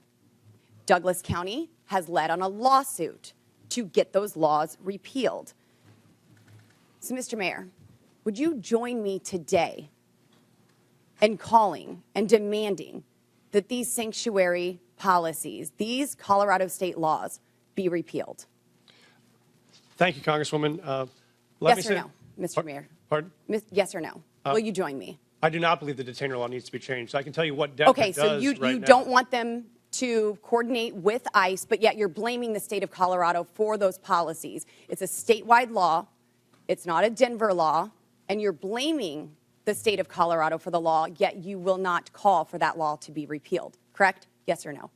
We do coordinate with ICE presently. I'm happy to tell you what we do on that. So we've honored detainer requests more than 1,226 times over the last What about years. What about before a warrant? There are many issues before a warrant. So if what happens is if ICE has sends us a detainer request, well, you have local law enforcement officers, Mr. Mayor, who are unable to coordinate with ICE to even get the initial warrant. They aren't allowed to tell them that they are illegal aliens. So unfortunately, you won't join me in asking for this law, demanding that this law be repealed. So let's keep going. In 2017, Denver passed an ordinance that ensured any city employee who spoke with federal immigration authorities would be fired, among other policies that have led to local and national media outlets to call Denver a sanctuary city. So now let me ask you, would a city employee be fired for communicating with anyone from the EPA? Right now, Congresswoman, our policy is we don't ask people's status. when Would they come any into city contact employee with be any- fired for communicating and coordinating, talking with an agent from the EPA, a federal employee? Not to my knowledge, Congresswoman. What about Health and Human Services? Would they get fired for talking with someone from Health and Human Services? Not to my knowledge, Congresswoman. So they would only be fired for talking to federal law enforcement officers. No, that's incorrect, Congresswoman. This is Our an ordinance city employees do, in Denver fact, passed in 2017, Mr. Mayor.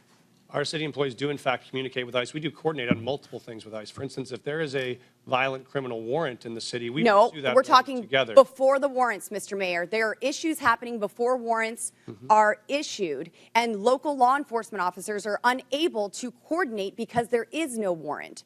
And your ordinance says that a city employee would be fired for communicating with federal law enforcement. So you've been mayor for 600 days. Have you ever called for that ordinance to be repealed? We are not unable to coordinate with ICE right now. We are in communication with ICE right now. Only about- if there is a warrant, but I'm talking prior to the warrant. We wouldn't have a reason to coordinate. Because you prior don't know to if they're illegal, because you are unable to coordinate until there is a warrant. So that's why this ordinance needs to be repealed. So now the 600 days, there's been no time to ask for this to be repealed. You did have a newcomer's playbook, 25 pages. You had time to put that together. And you had time to agree with the city council to authorize up to $2 million to pay Joe Biden's former lawyer, his law firm, to help cover your ass for Denver's sanctuary city policies for this hearing, correct? Thank you, Congresswoman. We have counsel. Did you to authorize support- that spending? We have counsel to support this committee's investigation into any documents you may have. That is a year-long contract for the 13,000 city employees. And your budget you may is request documents from. seriously declining. Denver Magazine reported that Denver has spent $7.5 million on shipping illegal aliens to other destinations. Mayor Adams, did Mayor Johnston ever coordinate with you and tell you that he was shipping illegal aliens to your city? We coordinated in communication around the entire asylum seeker issue in our cities.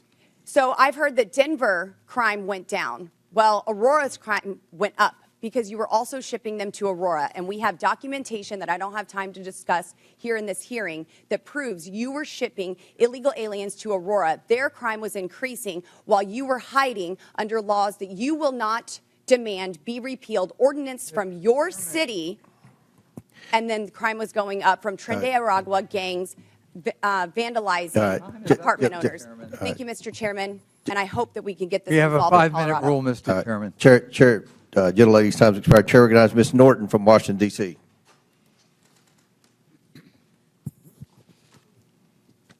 There have been a lot of talk today about these cities and their, in my view, principal decision not to respond to extrajudicial ICE detainers. But I would like to back up and talk about these detainers, what these detainers really are. Requests from ICE to unconstitutionally hold someone without due process or probable cause. Enforcing ICE detainers is also expensive, often results in mistakenly holding U.S. citizens and undermines public safety. It diverts resources from protecting the local community to carry out the federal government's job of immigrant enforcement. Mayor Johnston, what challenges do ICE detainers represent to your law enforcement and city resources? Thank you, Congresswoman. I think that was to me, right? Sometimes That's I get correct. confused. Okay. Thank you, Congresswoman. I think it's important, I appreciate to describe what Denver currently does in terms of what coordination looks like and what it doesn't, which is if we get a detainer request, if we have someone in our custody that ICE would like to get access to, what we do is we provide them a notification of release. And so if that person will be released from our custody, we notify them of the time and the date when they will be released, so ICE, if they choose to, could pick that person up. We have done that 1,226 times over the last 7 years, and that has enabled ICE, when they choose to be able to bring someone into custody. What we do not do is hold someone beyond their release date, because there are multiple courts who have found that to be unconstitutional. If someone is serving a sentence and that sentence expires this Friday, we can't hold them another 7 days without an additional charge. And so that is what state law does, and sheriffs around the state would say it is a strain on local resources to hold them for a civil issue that is not linked to a criminal charge that we have in our city or another jurisdiction. That's why we don't honor those types of detainers. Mayor Johnson, how about for Chicago? So thank you for that question. And for Chicago, again, our top priority with the Welcoming City Ordinance is to ensure maximum safety, the type of coordination that happens between our local law enforcement and our communities is paramount to building trust and keeping our communities safe.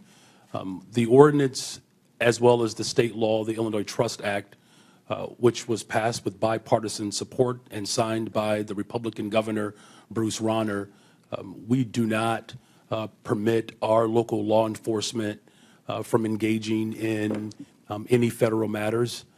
With a criminal warrant, our city and our state will cooperate with the federal government, but without a criminal warrant, our local law enforcement focuses in on local issues to keep the people of Chicago safe.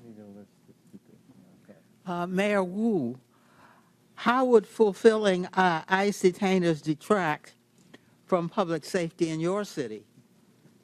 Thank you, Congresswoman, for hosting us, first of all, in your district. We hear every day from Boston residents, a city that is 28% people who were born in another country, that the trust and feeling that they know they can call 911 when they need help, or if they have information to solve a crime and police need that help, that they feel comfortable in doing so. And so our policy in Boston is that regardless of your background or immigration status, you have access to our libraries. We want you to take your kids to school. We want you to be part of our community. And also, regardless of immigration status, if you commit a crime, if you do harm in the community, you will be held accountable. It is critical to the safety of Americans that cities have the ability to decide what is in the best interest of their people. Mayors and local enforcement know their cities best. I would yield any time remaining to the ranking member. I just want to underscore what the gentlelady has said. Local government knows best how local enforcement, law enforcement works. And cooperating with ICE is part of that, but they can't be a substitute for ICE doing its own job, which is a federal responsibility. Thank you for yielding. Before I recognize Ms. Jordan, I believe Ms. Boebert has a unanimous consent. Yes, Mr. Chairman, I'd like to ask unanimous consent to submit to the record multiple local news articles referencing Denver's sanctuary policies, including the Newcomers Playbook written by Mayor Adams and the budget, which shows millions and millions of dollars of the Denver city budget cut. Without objection, so ordered. Chair now recognizes Mr. Jordan from Ohio. Thank you, Mr. Chairman. Mayor Johnston, who's Abraham Gonzalez? Thank you, Congressman. He is a individual that was released from the county jail on Friday in the city and county of Denver. That's all you know about him? I do know that he was facing charges that the Venezuelan gang member arrested by Border Patrol on September 20th, 2023, released into the country by the Biden administration. A few months later, he's arrested in your city, charged with aggravated assault. On March 11th, 2024, he's charged with motor vehicle theft, stole a car, and then on March 20th, 2024, Mr. Gonzalez is charged with felony menacing. 6 days after that last charge, ICE sends you a detainer, which includes an administrative warrant. Basically, it says if you're going to release this bad guy, this gang member who allegedly stole a car, menaced people, and assaulted people, give us a 48-hour heads up. Is that right? Does that refresh your memory? I do know about the detainer request. I do know that we provided a notification of release. What kind of notice did you give ICE when you released him? We gave him notification. I'm not sure how long in advance 1 hour. it was.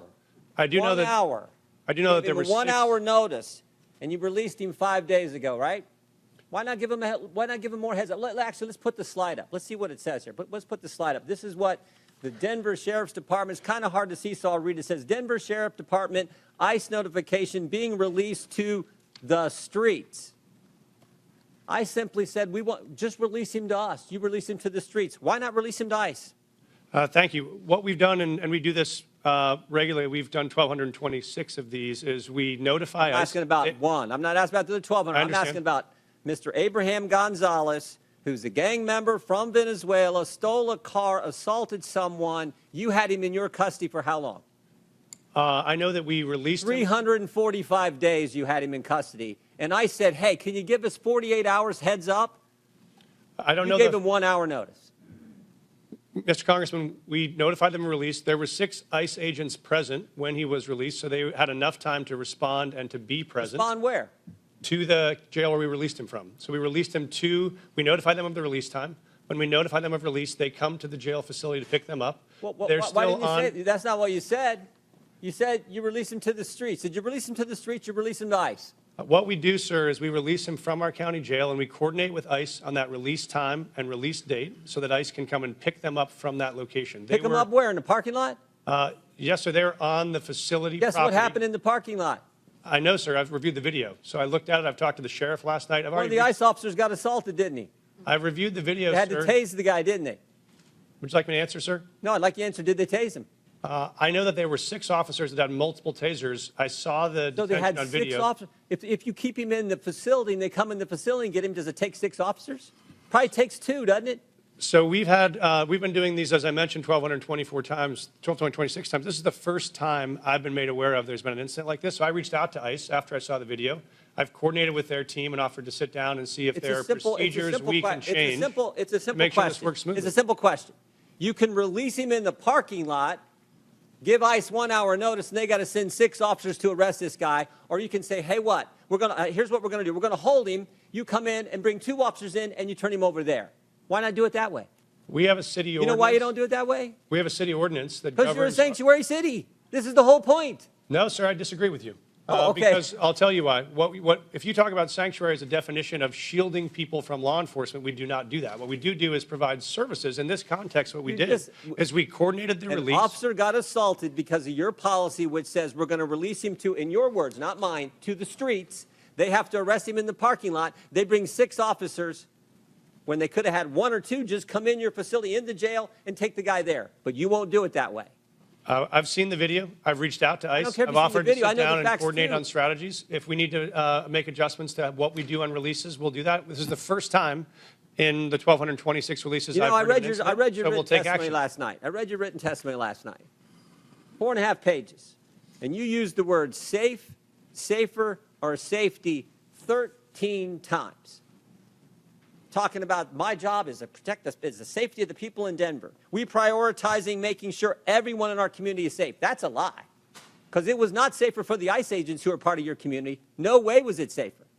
The safest thing to do is to say, ICE, we got him in custody. Come here, we're releasing. We held him 345 days. We can't hold him a second longer. We can't wait for you to come inside the building. We got to let him go, so you have to arrest him in the parking lot. That is how stupid sanctuary policies are and what they mean to the community that you put at risk and to the ICE officers ICE officer who was assaulted, and they had to use a taser on. It's not good. Mr. Chairman, Time, Mr. Chairman. 5 minutes is up. Consent request. Gentlemen's time's expired. Chair recognizes Mr. Lynch from Massachusetts. Thank you, Mr. Chairman and Ranking Member Connolly. I want to thank the panelists for your willingness to come before the committee and help us with our work. You know, I truly believe that if we had a rational and comprehensive immigration policy in this country, if we competently regulated the flow of immigration, if we knew the purpose and circumstances of each immigrant's arrival here, and if every immigrant knew what was expected of them when they arrived, I honestly and truly believe that immigration could be the greatest blessing for our country. Look at our world rivals, China and Russia. No one is trying to sneak into China, sneak into Russia. It's because of what we offer here as a nation. There is a substantive issue that's at play here, and I want to address that. So under Article 1, Section 8, Clause 4 of the Constitution, it provides Congress, and I'll read the section here, to establish a uniform rule of naturalization. And Clause 18 further provides that Congress has the power to make all laws that shall be necessary and proper to execute its enumerated powers, including immigration.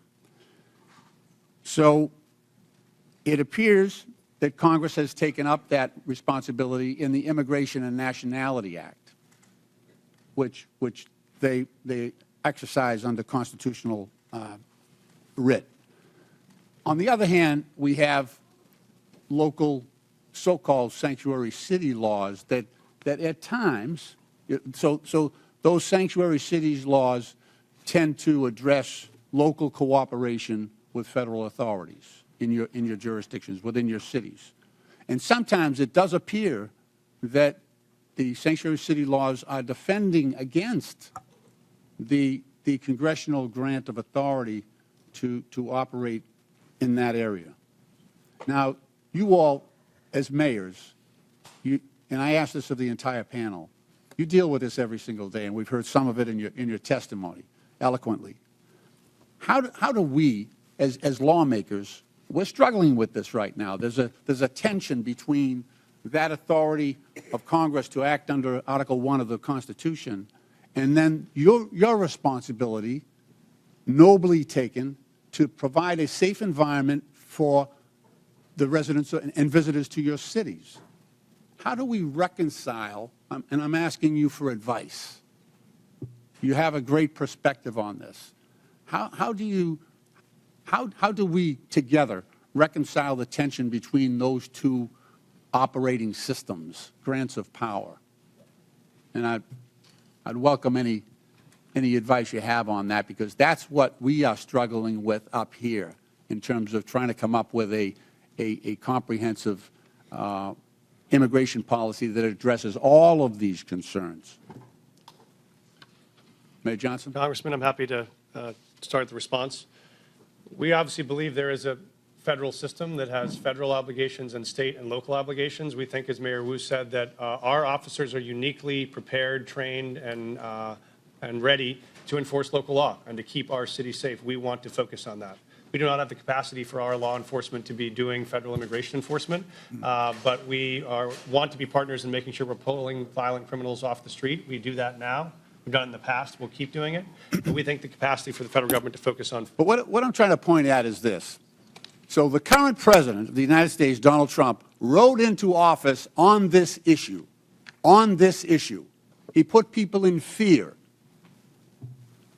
I'm in a state that's 2,400 miles from the border. We're going to spend $1.5 billion on providing services and housing and everything to people who are in our state unlawfully. He got into office on that issue. So the costs to democracy are massive. It is now threatening our democracy because we have mishandled this issue. So we need to get together on this and turn immigration, like I say, into the greatest blessing that this country has, and not something that people are afraid of. That's the challenge. May I, Congressman? Please. This may be the last my friend. This may be the last blue dress I'm wearing this month. It's going to be green from here on out as we celebrate Irish American heritage back at home. Please pass comprehensive immigration law that is consistent and compassionate. That will make our jobs possible, and we would so appreciate that partnership. I hear you. Thank you. I yield back. Gentleman yields back. Chair recognizes. Chair, I have a unanimous consent request. I didn't. I'm sorry. I have a unanimous consent request. All right. Proceed. Okay. I'd like to seek unanimous consent to enter into the record thousands of DHS agents shift to deportation instead of drugs, weapons, and human trafficking. That is February 2025 USA Today. Without Also, objection, so ordered. Parents pull kids from childcare as immigration fears hit U.S. youngest. Without objection, so ordered. Chair. Finally, an 11-year-old girl in Texas died by suicide after she was bullied about her family's immigration status, her mother says. Without objection to order, Chair recognizes Dr. Gosar from Arizona. Thank you, Mr. Chairman. Mayor Wu, I'll be showing up at your house tomorrow with my bags at 5 o'clock. Leave your doors unlocked, please. What are you making for dinner? Because I expect a warm meal and a balanced diet. Now, I'm going to need a car, and please leave me some cash because I'm going to need to go to my doctor's appointment on Friday. That would be to Mr. Mayor Johnson. Now, I don't want to sleep on the couch, so put me up at a luxury hotel. The other Mayor Johnson. Obviously, you wouldn't like this because you don't know me, right? You know nothing about me. You might not like that. Sanctuary cities offer this kind of hope, this false hope to illegal aliens by saying that very thing. Stay with me. We don't tell anybody that you break our laws. Now, thank you. You've made the United States complicit and one of the largest purveyors of human trafficking in the world. Thank you. You're disgracing the legal immigration system that came here and the immigrants that came here the right way, through Ellis Island at the time, now through going through a process. And I want to talk about that process because I've always been told, and it's never been really challenged, is that good process builds good policy, builds good politics. I think that works really, really good because you can always fall back to the process. If the process isn't good, you always get a good process.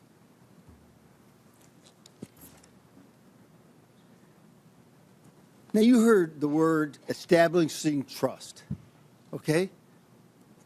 How can you establish trust at the very beginning when you have a false narrative here? You're defending folks who have broken the law. The definition I've always looked at is trust is a series of promises kept. What kind of trust are you supporting here? What is the trust with an illegal alien? It's a false hope. It's a false trust. Welcome. We're bringing you in. It's disorganized process. Now, let me ask you a question. Mayor Adams, did you support SB 1070? I'm sorry? Did you support the Arizona law called SB 1070? I'm not familiar with it, sir. Well, let me explain, okay? Mm-hmm. SB 1070 challenged the federal government on its supremacy clause because we in Arizona wanted that the government wasn't doing anything, so we thought, we'll do this. We can't allow them to break laws. The Supreme Court ruled that struck it down. Now, it seems contraindicating here that you would have supported SB 1070, right, Mayor Adams? Based on the premise that you or would you violate the supremacy clause in regards to immigration? Would I violate the supremacy clause? This is way over my head. Okay. I felt law. That's you know. okay. Mr. Mayor Johnson, would you have supported SB 1070, allowing Arizona to follow their own laws? Because that's what you're doing right here. Thank you, Congressman. We currently follow all federal law, all state law, and all local law. So we do not have any supremacy clause challenges that we're pursuing or maintaining. Okay. Well, it seems like you are. But, Mr. Johnson, do you agree? The city of Chicago complies with all laws. Okay. Mayor Wu. I'm not familiar with that law because I'm focused on the city of Boston, but we follow all state, city, and federal laws in Boston. What happens when you get in conflict with them? Who do you support?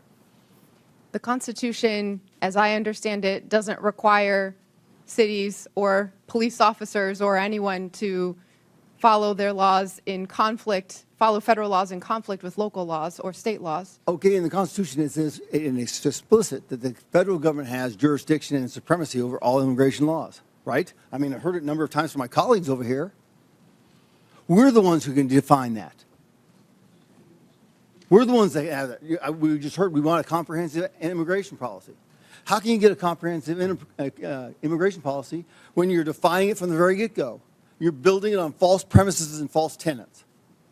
Respectfully, Congressman, you could pass bipartisan legislation, and that would be comprehensive immigration law. The false narrative is that immigrants in general are criminals, or immigrants in general cause all sorts of danger and harm. That is actually what is undermining safety in our communities.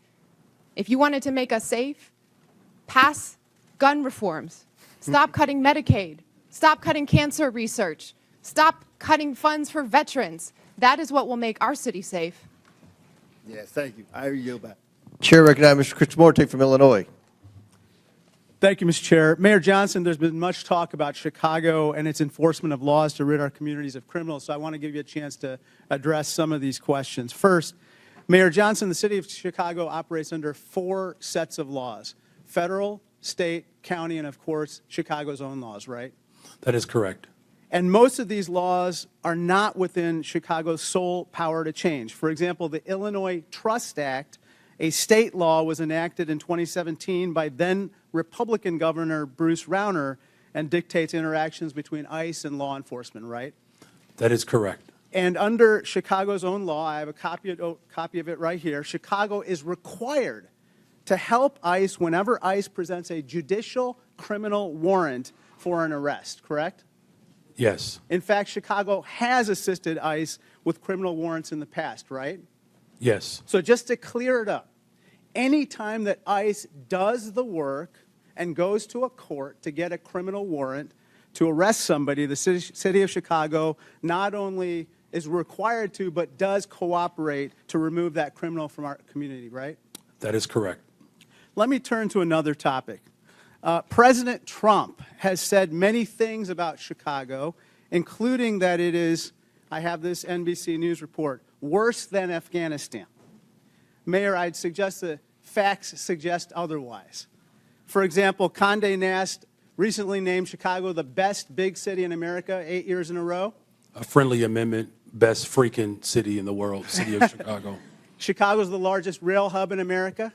That is correct. Chicago's a quantum technology hub in this country. $20 billion new investment. Chicago area is the home to the second most number of Fortune 500 headquarters of any city in America, right? Just voted again the top relocator for corporate headquarters for 13 consecutive years. And it's home to O'Hare Airport, the most interconnected airport on the continent, is that right? That is correct. That doesn't sound like Afghanistan to me, sir, does it? The city of Chicago is a beautiful place. We also have 20% of the world's fresh water right in our front yard. Our restaurants are amazing. In fact, everything that is dope about America comes from Chicago.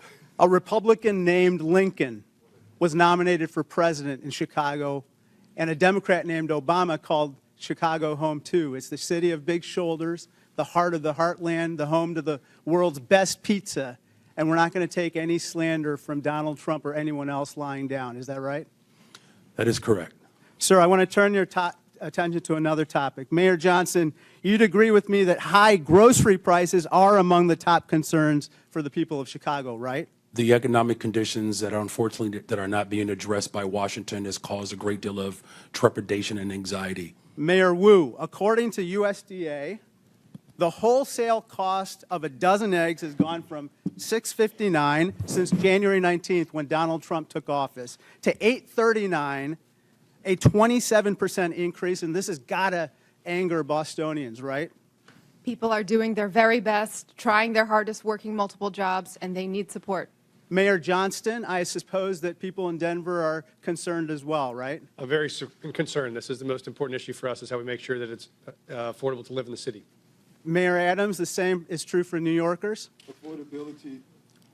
Affordability is an issue that's impacting our city, and that's why we're doing the best we can to put $30 billion back in the pockets of working class people. President Trump, if you're watching this hearing, I respectfully ask, when will egg costs be high enough for you to issue one executive order on bird flu? $10 a carton, $15 a carton? It'll soon be cheaper to buy a magazine for an AK-47 than to buy breakfast. This is flat out wrong. Turn to my last topic. Interestingly, last night in a record-long address, the president did not mention the word Medicaid once, which is top of mind for everyone. Mayor Johnson, you don't dispute that 1.6 million people in Cook County are enrolled in Medicaid, right? I do not dispute that. In fact, in most of our safety net hospitals, 70% of the individuals that are being serviced are being serviced through Medicaid. I recently received outreach from Lurie Children's, a preeminent children's hospital located in Chicago. They said, quote, slashing Medicaid will put access to care for all children in our state at risk. You would agree that's unacceptable, right? That is unacceptable. It doesn't matter where you're from. If you're white, black, brown, poor, or rich, massive cuts to Medicaid will devastate our health care system. Thank you, and I yield back. Gentleman yields back. Chair now recognize Mr. Perry from Pennsylvania. Thanks, Mr. Chairman. Mayors, thanks for being here, leaving your cities to come to Washington, D.C. today. By either definition or by claim, each of you, I think, could justifiably say represent what's considered a sanctuary city. If you could describe it, what would you, sanctuary from what? Anybody? Mayor Johnson, you want to start? Mayor Johnston? Thank you, Congressman. I welcome that because I wanted to clarify. We do not shield people from federal law. I just asked you what, so you don't consider yourself a sanctuary city? We provide services and supports. Do you consider yourself a sanctuary city? That's just. We do not under that definition. You don't use the definition, you're not a sanctuary. We call ourselves a welcoming city. Okay, so what are you welcoming and who are you not welcoming? Well, we're welcoming everybody. Okay. We don't keep folks. So you're welcoming criminals that you don't have any idea what their crime background is, and you're good with that? No, we aggressively pursue. How do you do that? No. How do you vet the people that you welcome in your sanctuary city? Sir, we don't vet folks that arrive from Illinois or California with a background check when they come into the Denver airport any more than someone from another location. So you're welcoming any illegal immigrant or illegal alien to your city without question? Well, folks that make the decision to come to Denver, they arrive, and then we expect but them to you get call a job, them, you pay welcome taxes. them. You welcome them. You call them to your city and say, if you come here, you will be safe from what? Thank you, sir. We don't call anyone to our city. Folks that arrive in our city, we offer same access to services they may need to be successful. And if they break the law, we hold them accountable, we charge them, we prosecute them. What about if they've already broken the law? Well, if they've already broken the law and there is another jurisdiction that has a warrant for that person, they let us know and we would cooperate to transfer them to that jurisdiction. I think we saw in Mr. Jordan's conversation with you that you really don't do that. Mayor Johnson, how about you? How many, according to my records, you have welcomed 51,648 illegal aliens to your sanctuary city. So I'd ask you, sanctuary from what? If you're referring to the number of individuals that were bused from Governor Abbott without any coordination, the 52,000 individuals that were seeking asylum, those individuals were bused to us. I passed a bus ordinance to work to coordinate with the governor of Texas. He refused to do that. But that transfer of individuals was the result of the governor of Texas, not the result of a welcoming city ordinance. Welcoming city ordinance. So you're not welcoming these people that came here illegally? The individuals that were bused to us from the border. They were not welcome in Chicago? You didn't welcome them? You didn't provide them sanctuary? So the welcoming city ordinance is pretty straightforward.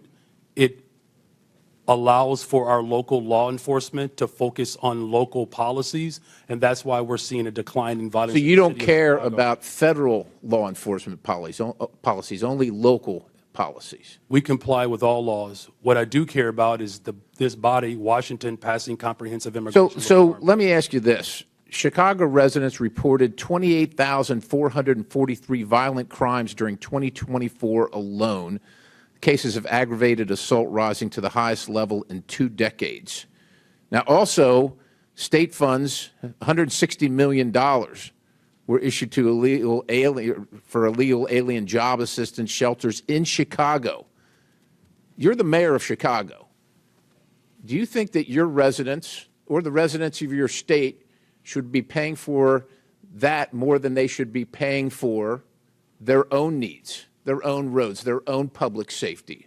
I mean, who elected you? The people that came illegally, whether they were sent to you or not, or the people that reside in Chicago? Who elected you? And who do you serve?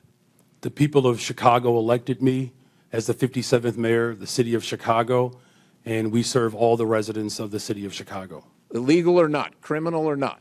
How many of the 662,566 illegal aliens with criminal histories that ICE has reported are now residing in Chicago. Someone will have to get back with you with that number. I don't keep account do you of. take immigration information from criminals as they're arrested and processed? Do you take immigration information?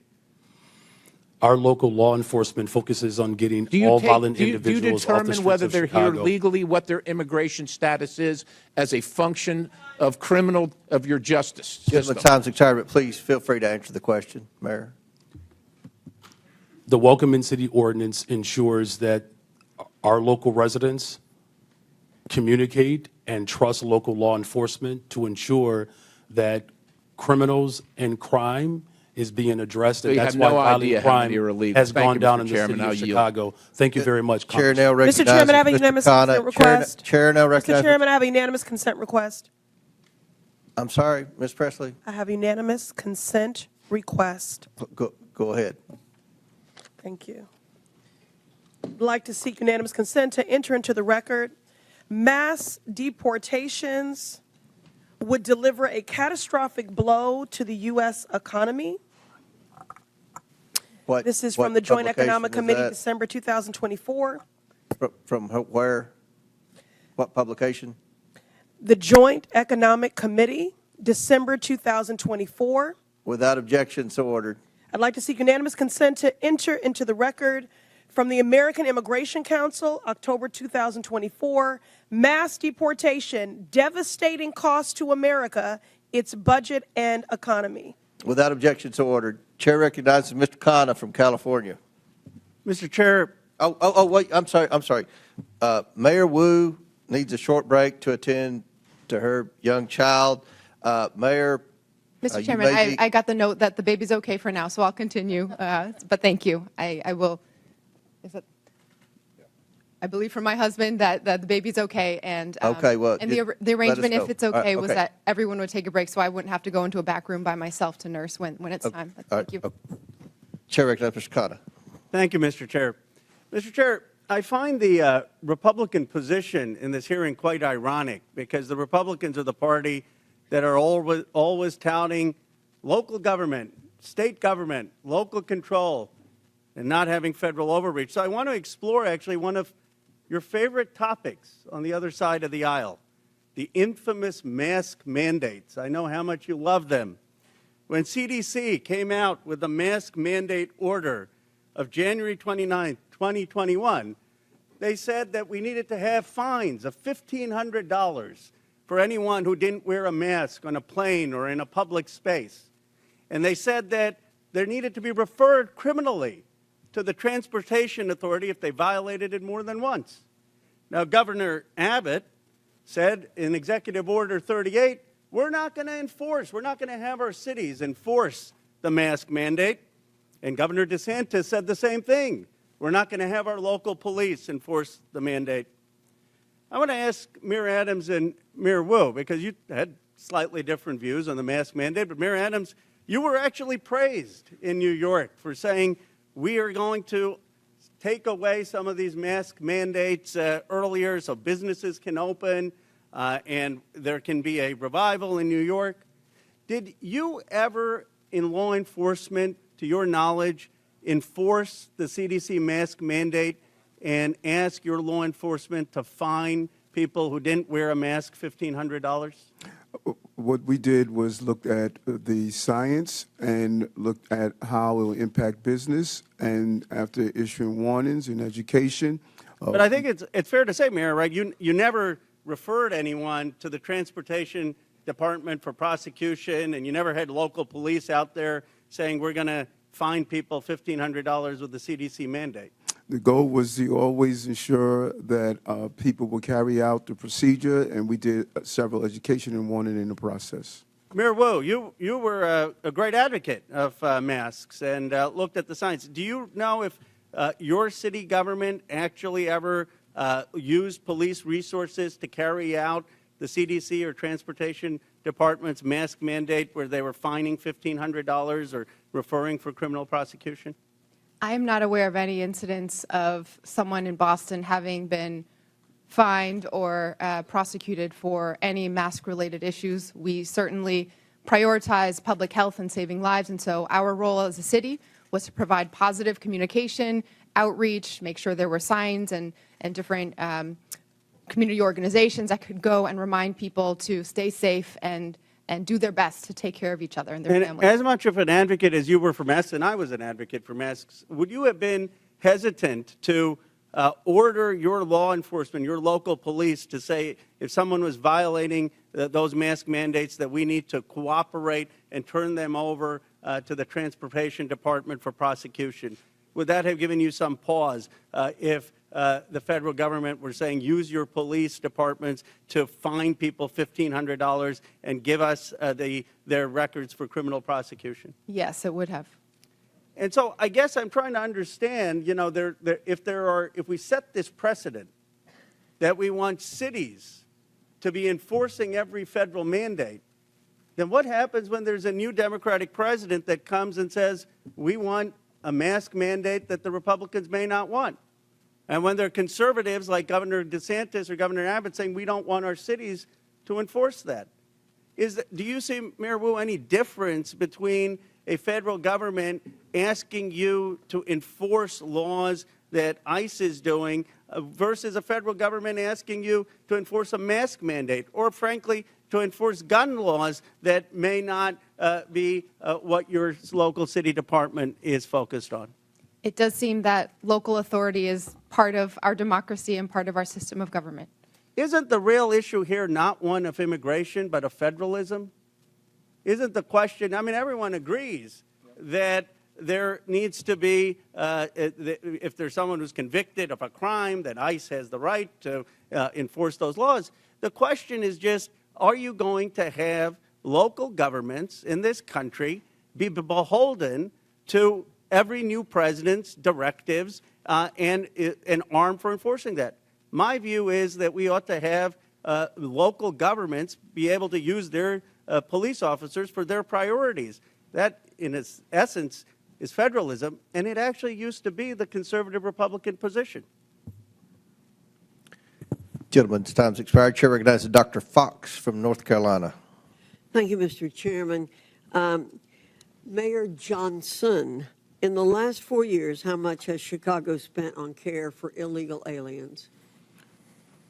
Thank you for that question, Congresswoman. So since 2022, since the governor of Texas began shipping. Just tell me a number. I don't need a speech. Just tell me a number. So since 2022, since the governor of Texas was shipping individuals to cities across this country, the city's budget, roughly 1% of the city's budget over the course of 4 years.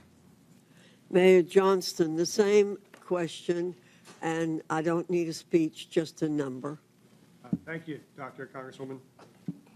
Thank you, Congresswoman. It's $79 million over the last 2.5 years. Mayor Adams, same question. How much has New York spent to care for illegal aliens? Approximately $6.9 billion went out of our taxpayers' funds. Mayor Wu, same question. How much has Boston spent to care for illegal aliens in the last 4 years? We do not ask about immigration status and giving city services and providing that access, so we do not have a number. Taxpayers have been bearing the brunt of the massive wave of illegal aliens who've entered the United States. The Biden administration seemingly declared taxpayers and hardworking Americans collateral damage in the pursuit of open borders.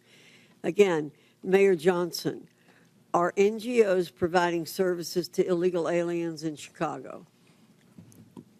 In accordance with the Welcoming City Ordinance, our sister agencies or city departments, we do not seek the status of any individual that is seeking service.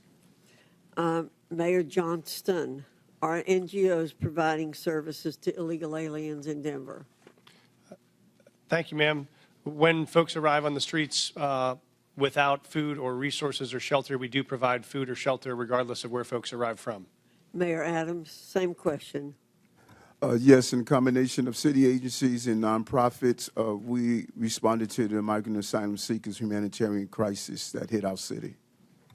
And Mayor Wu, I assume you don't know their status, but do you know if there are NGOs are providing services to people arriving in your city without any kind of documentation? There are community organizations, many of them in Boston, who seek to serve all of our Boston residents. Congress must provide oversight and ensure accountability for taxpayer funds going to NGOs. Agents from Customs and Border Protection have been outspoken in opposition to allowing NGOs to assist illegal aliens in subversion of law and order. When asked if NGOs are working at cross purposes to the mission of Border Patrol agents, the chief of the National Border Patrol Council said, quote, "Most definitely, and they should not be allowed, but our government allows it," end quote. NGOs receiving taxpayer funding through grants pay for everything from food, shelter, and transportation to legal services that help the migrants traverse Mexico. That is why I introduced H.R. 245, the Grant Integrity and Border Security Act. This bill would require all NGOs who apply for a federal grant to certify as part of their application that they have not, will not, and are not engaging in acts that violate federal immigration law. If NGOs continue violating our immigration laws, then my bill would ensure that no federal funds can ever go to the violators. It's time to pass this bill, ensure accountability, and secure our cities and the border. And with that, Mr. Chairman, I yield back. Gentlelady yields back. Chair recognizes Ms. Brown from Ohio. Thank you, Mr. Chairman. Today we've heard my colleagues on the other side of the aisle demean and dehumanize immigrants, choosing fear-mongering and political theater over real solutions. So let's take a moment to set the record straight. The best chance for comprehensive immigration reform came in 2013, when a bipartisan Senate majority passed a bill strengthening border security and providing a path to citizenship for longtime residents. But House Republicans killed it. Fast forward a decade later to last year, the Senate crafted another bipartisan deal, one that would have enhanced border security and tackled the fentanyl crisis with better technology and more agents. But Donald Trump torpedoed it, preferring anti-immigration rhetoric to real solutions. So this isn't about fixing the problem, it's about exploiting it. And let's not forget, the president wasn't complaining about this when he was employing undocumented immigrants at his resort. We all remember President Trump's tired old tactics from his first term, the harmful Muslim ban, referring to black and brown countries as quote-unquote shithole countries, and the cruel images of kids in cages. This time around is no different. President Trump signed multiple executive orders before even attempting to work with Congress. Mind you, a Republican-controlled Congress. So this isn't about policy, it's about fear. For the last decade, Trump has pushed menacing messages portraying all immigrants as criminals. But it isn't just coming from Trump. It's being amplified by right-wing media. A recent Ipsos poll found that people who watch Fox News are twice as likely to believe myths about immigration, including the false idea that immigrants commit more crimes than native-born Americans. This is objectively false, yet 2 in 3 Fox viewers believe it is true. This serves a purpose: fueling outrage, distracting from real solutions, and keeping the conversation stuck in a cycle of fear instead of facts. And Trump's latest immigration crackdown reinforces these misperceptions. ICE raids, choreographed for cameras, deportation sweeps with photo ops, wardrobe changes, and tough talk. The cruel performative videos of immigrants in shackles. $200 million in taxpayer money to air pro-Trump propaganda ads. Talk about waste, fraud, and abuse. All spectacle, no substance, all performance, no plan. On the campaign trail, J.D. Vance and Donald Trump promoted vile and xenophobic lies about Haitian immigrants in my state of Ohio. And now the Trump administration has moved to strip protections from 500,000 Haitians. These are people who have lived, worked, and contributed to this country for years. And they came here the right way, the legal way. But instead of recognizing their contributions, we are forcing them back to a country plagued by violence, instability, and humanitarian crisis. All so Trump can claim 500,000 more deportations. The cruelty isn't just the point. It's their pleasure.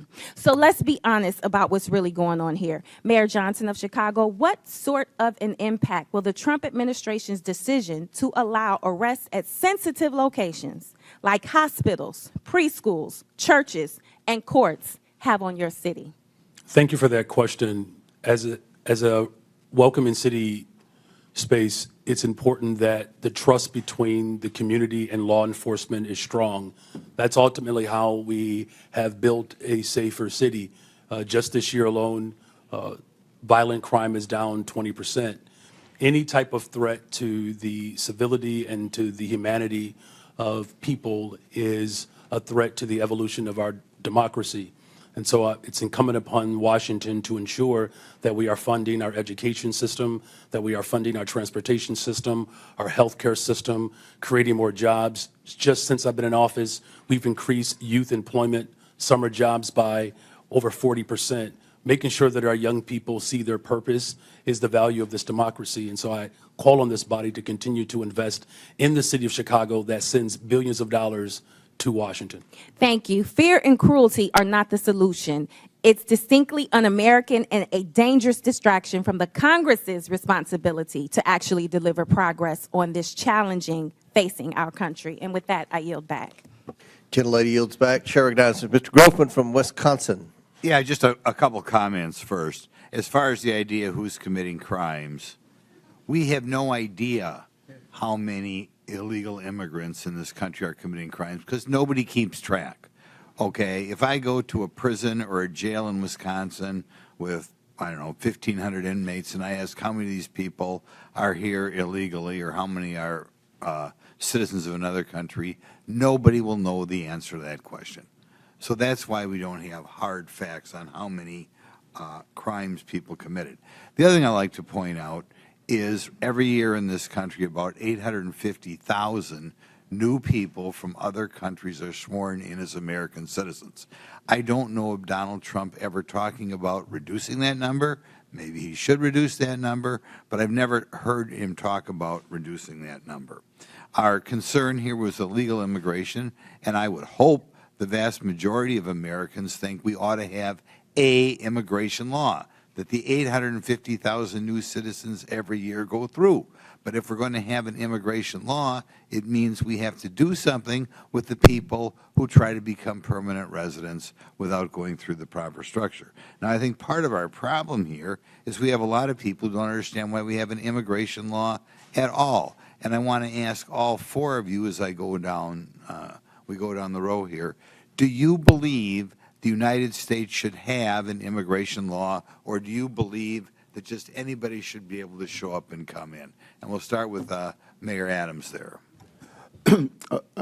I strongly believe we need to have an immigration law. I strongly believe we need to secure our borders. We witnessed a 90% decrease, and we're seeing that play out in our city. So we should have a strong immigration law. Good. And I'll ask this question then. If you believe we should have an immigration law, and then we'll get all four of you here, if you believe that, do you believe people who ignore the law, whatever that law is, should be allowed in the country? I think that all of us must be held accountable to the law, and if we secure our borders to make sure before they come in that is done correctly, it is not going to impact cities to carry that burden. Like I said, close to $7 billion in tax dollars. Mr. Johnson, do you believe we ought to have an immigration law in this country, or do you believe everybody should just be able to walk in here and set up shop?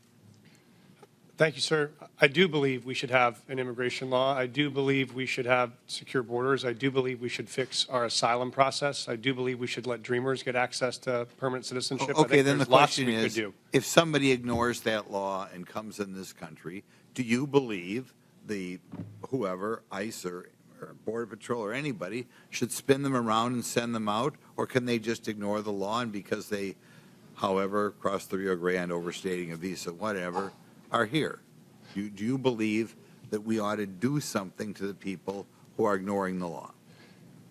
Thank you, sir. In the case of the folks we're seeing, they are coming here because they are claiming asylum. When they claim asylum, they then have a right to a day in court to see if that asylum claim is The valid. question is, though, if I come in this country and stay here and I have not gone through any formal process to become a citizen or to be a visa, legal visa or whatever, should we kick that person out? The folks that we're serving, sir, are trying very hard to navigate that legal process. It's often a 7-year wait for a court date when they arrive to this country, so part of it is the backlogged administrative needs at the border. Every month under President Biden, at least the statistics I have, 30 to 40,000 people, what are called gotaways, came across the southern border, didn't ask for asylum, didn't ask for anything. Do you believe that people who just come across that way should be escorted out of the country, or do you believe just because they ran between the designated checkpoints that they, as the result, get to stay here forever? Again, sir, we're serving folks who are seeking asylum or have status, Well, of course, like temporary protective you status. wouldn't even know that. Or CBP-1. Okay, next, Mayor Johnson, buddy from Chicago, what do you think? Should we have an immigration law in this country, or should anybody who comes here just be able to stay here? I do support the bipartisan legislation that was passed out of the Senate for comprehensive immigration Well, reform. no, that's not answering the question. Right now, people are breaking the law. Do you believe the United States should have an immigration law? As far as I know, every country in the world has an immigration law. Maybe there's one outlier or something. And we have laws in the United States. Do you believe if people come here and break the law that they should be escorted out, or do you believe they just get to stay here forever? Our immigration system is broken. We have not had comprehensive immigration reform since 1986. May I answer fully? Yeah, his time's expired, but Okay. feel free to answer. Do you want Mayor Wu to answer your question, or are you finished? Okay, yeah, go ahead. Yes, thank you, Congressman. Yes, I do believe we need, cities everywhere clearly need an immigration law that has secure borders, comprehensive and consistent, compassionate pathways to residency and citizenship, resources to adjudicate the complexities of the law, and at the same time, I do not support mass deportation. That would be devastating for our economy, and there are millions of people who are running our small businesses, going to our schools. Okay. Thank you. Chair recognizes, and I must add, I don't think anyone's calling for mass deportation, but Chair recognizes Mr. Garcia. Wait, what? From California. Thank you. Well, thanks, Mr. Chairman. I want to thank all of our witnesses for being here today. Before I came to Congress, I was the mayor of Long Beach, California for 8 years. It's a diverse city of about 500,000 people, so I appreciate the work that mayors do. As mayor, I signed the Long Beach Values Act to protect all of our residents, including immigrants and undocumented residents. We set up justice funds to support people that were facing deportation, defending immigrants in court.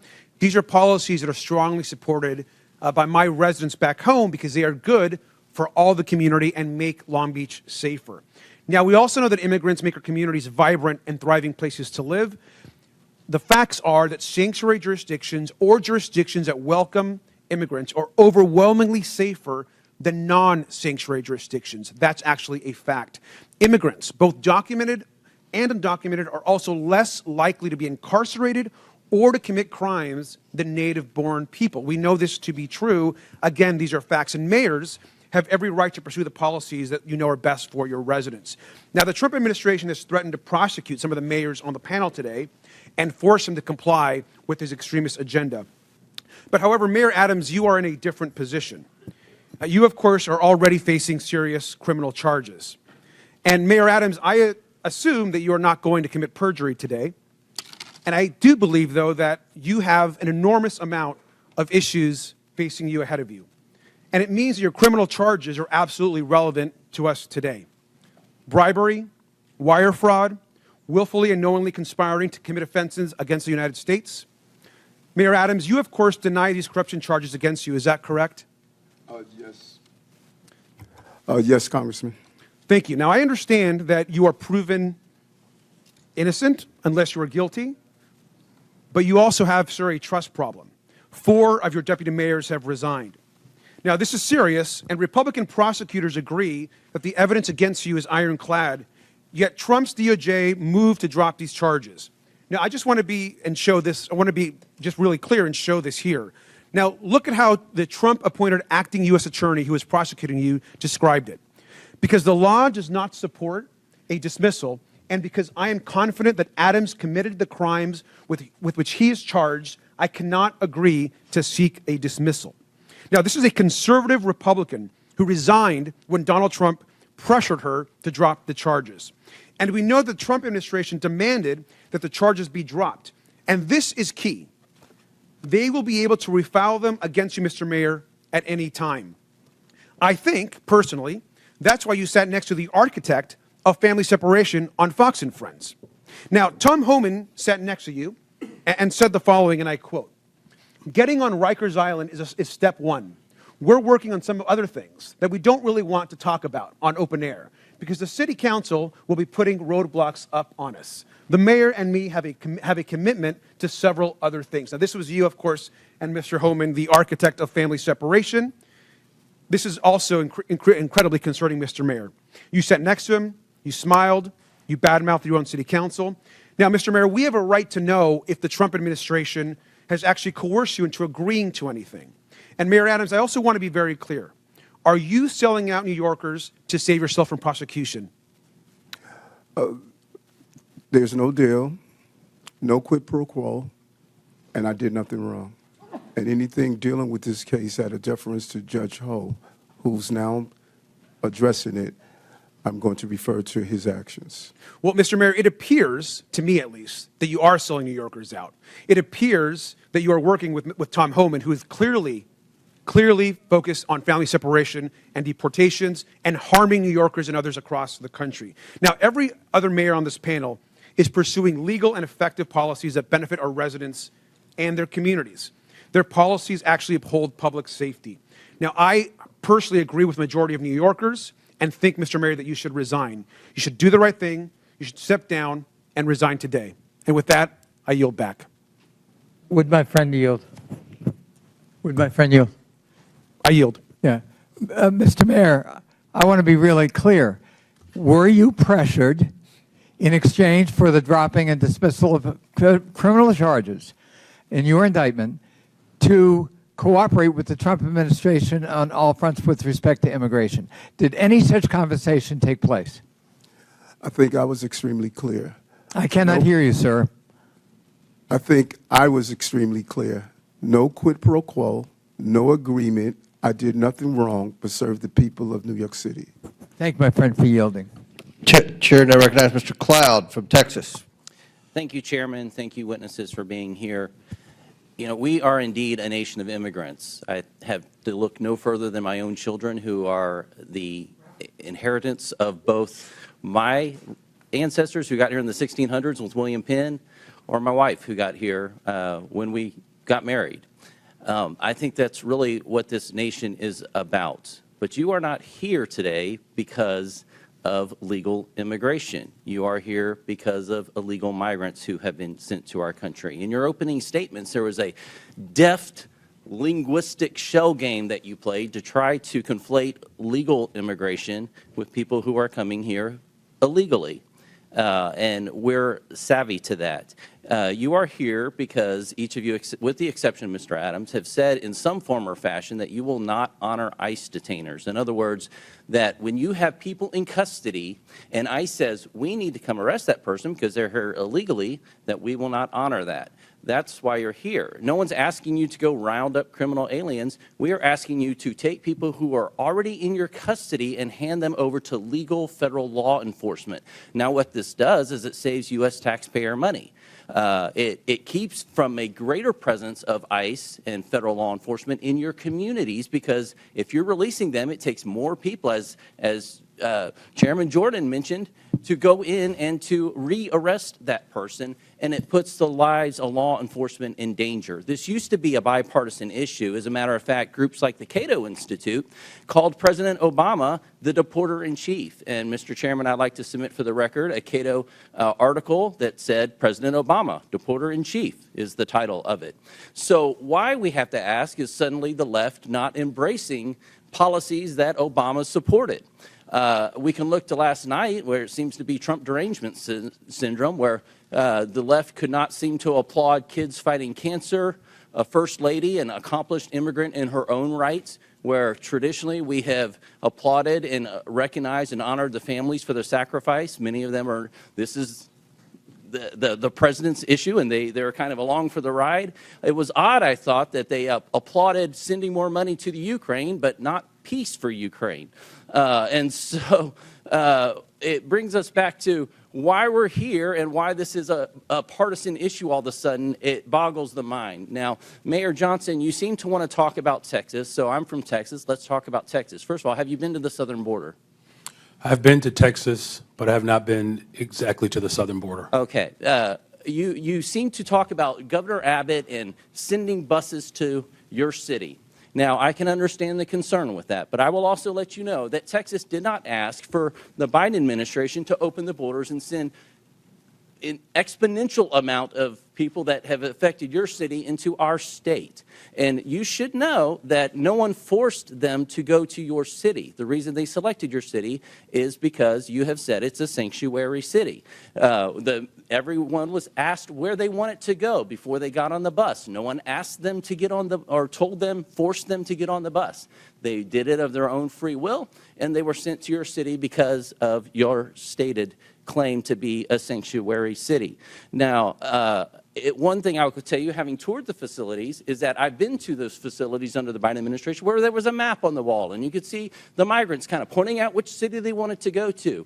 And I can also tell you, from having been through the immigration process with my wife, there's a difference between people coming here legally and then people who are, when I've been at the ceremony where the people are crying with tears as they take the oath of citizenship to come to this country, is far different than people coming across our border, waving the flags, not trying to assimilate into the United States culture, and sometimes bringing crime into our communities. This is an issue. Now, each mayor, I want to ask you, one of the issues recently is how much FEMA dollars have gone to support migrants and hotel rooms in your communities. Mayor Adams, do you know how many FEMA dollars have spent in your city?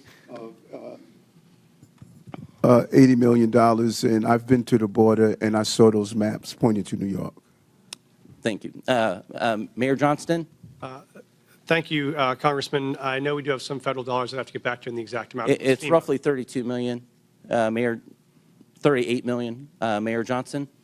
I don't have the exact numbers. It's $32 million. I don't have the number. I'd love to know. $29 million. So understandably, citizens are concerned about that, their taxpayer dollars that are supposed to be going to disaster relief for them and their communities going to illegal aliens. Do you agree, each of you, yes or no question, I have a couple seconds, do you recognize that it is against the law to harbor criminal aliens? Gentlemen, time's expired, but please answer the question, Mayor Adams. Yes, reading federal law, correct. I do recognize that, and we do not do that. The city of Chicago does not harbor criminals. Yes, we follow the laws. Mr. Chairman, I have a unanimous consent request. Proceed. I would ask to enter into the record two articles. One, talking about President Trump putting mass deportations to the heart of his campaign during the campaign. And just last night, Trump vows to use U.S. military for mass deportations. Without objection, so ordered. I thank the chair. Chair recognizes Mr. Frost from Florida. Thank you, Mr. Chair. So the year is 1969. My abuela, Zenaida, my grandma, Yaya, gets a call. And her, my mother, Maritza, my aunt, Sandra, and my grandpa, Pepe, have to go to a plane within 24 hours because they've been approved to come to the United States. They came here as refugees in 1969 during the freedom flights from Cuba for their new life in accordance with the promise of this nation. ICE arrested hundreds of U.S. citizens during Trump's first term. Again, in the last few weeks, ICE has detained Native Americans, a teenage girl from Nicaragua, Puerto Ricans, a Puerto Rican military veteran, all legal residents, but all who fit the description. I bet someone like my grandma would have fit the description too. Maybe even myself. Trump's border czar went on TV and raged about Americans studying up on their constitutional rights during interactions with ICE agents. It was one of the most despicable things I've seen. And the question is, why is he so upset that people know their constitutional rights? To the point where this administration has moved to try to intimidate members of Congress for trying to educate their constituents to know their rights. Why don't they want people to know their rights? Well, because if we know what our rights are, we'll also know when Trump tries to take them away. Mr. Beer, why are such outbursts from this administration alarming as threats to our rights and liberties? Well, you think about what we've heard about detainer requests. I have documented over 155 U.S. citizens who've been targeted by detainer requests, and they want to say, we're going to just take the discretion away from state and local governments over detainer requests, even in the case where someone is clearly a U.S. citizen. Here's my birth certificate. Doesn't matter. They're going to disregard it. And so, yes, I am well aware of the threat this administration poses to constitutional rights. So from what we've seen the last few weeks, should American citizens, should people with legal permanent residence in this country be also scared of this mass deportation campaign for themselves and their own children? Oh, absolutely. The birthright citizenship order is the most egregious, but that doesn't stop there. They want to take away people's citizenship and people's rights, regardless whether they're citizens or not. Thank you. Mayor Wu, Boston has been named the 9th best city for quality of life in the entire country. Congratulations. I would argue with that. Okay. If Trump succeeds in forcing you to redirect your city's budget and personnel to help with ICE raids in this mass deportation campaign, how would that affect quality of life for your people? First, that is against the laws in Boston and in Massachusetts, but I've heard from so many community members, including residents who are immigrants who are citizens, that they are terrified. And that means when people don't feel comfortable reaching out to call 911 when they need help, when survivors of domestic violence don't feel comfortable reporting or giving information, it makes all of us less safe, even those who aren't immigrants. This culture of fear is bad for the safety of our people. Donald Trump's immigration raids are also traumatizing and destabilizing, of course, all Americans, but especially children and kids. Being a kid in America is hard enough. Making good grades, going through more school shooter drills and fire drills, and now Trump wants to send armed ICE agents into their classrooms to rip children from the school desk as they're trying to learn. Mayor Johnston, my colleagues are laughing about that. I don't find that funny. What would a school day be like for a kid in your city when ICE suddenly bangs down on the door and abruptly grabs their teacher or one of their friends? Thank you, sir. I was a teacher and I was a school principal before I did this job, so I knew that our school was often the safest place that kids came, and they knew there they could learn, they could get support, they get access to services. And many of our kids come from mixed status families. They don't know their status, they don't know their mom's status or their dad's status. So I've had families before who have pulled their kids out of school, kids who were citizens, because they were worried that somehow their kids were in danger because they didn't know who was being taken. And so for us, the fastest way to make a city unsafe is to have kids not feel safe in their own schools. See, they want everybody to live in fear of undocumented people. That is what they want to do. But I'll tell you, when I'm in my district and I do roundtables, I've done them with kids in elementary school, and I ask them what they want us to do. They want us to ban assault weapons. They say what they're actually scared of is being shot to death and dying in their schools.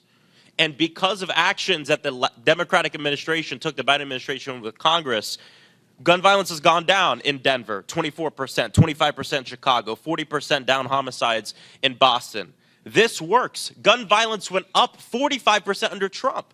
So when they're in charge, more people die. When they're in charge, we are actually less safe. And I think that's an important thing that we all have to keep in mind as they try to scare us in terms of immigrants who are living in this country. Thank you, and I yield back. Chair recognizes Mr. Palmer from Alabama. Thank you, Mr. Chairman. I thank the witnesses for being here. I just want to respond about crimes committed by people here illegally.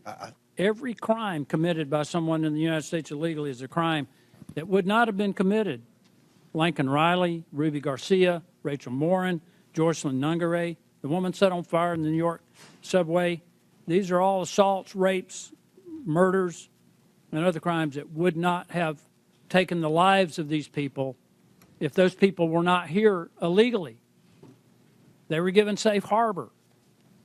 Now, I want to ask you something. You all took an oath of office. Mr. Adams, did you swear to uphold the Constitution of the United States? Yes, I do. How about you, Mayor Johnson? Yes, sir, I did. How about you, the other Mayor Johnson? Yeah, the Constitution of the United States as well as the Constitution of Illinois. Okay, and Mayor, Yes. you did. Are you familiar with the Supremacy Clause? Any of you? Yes, sir, I am. Okay.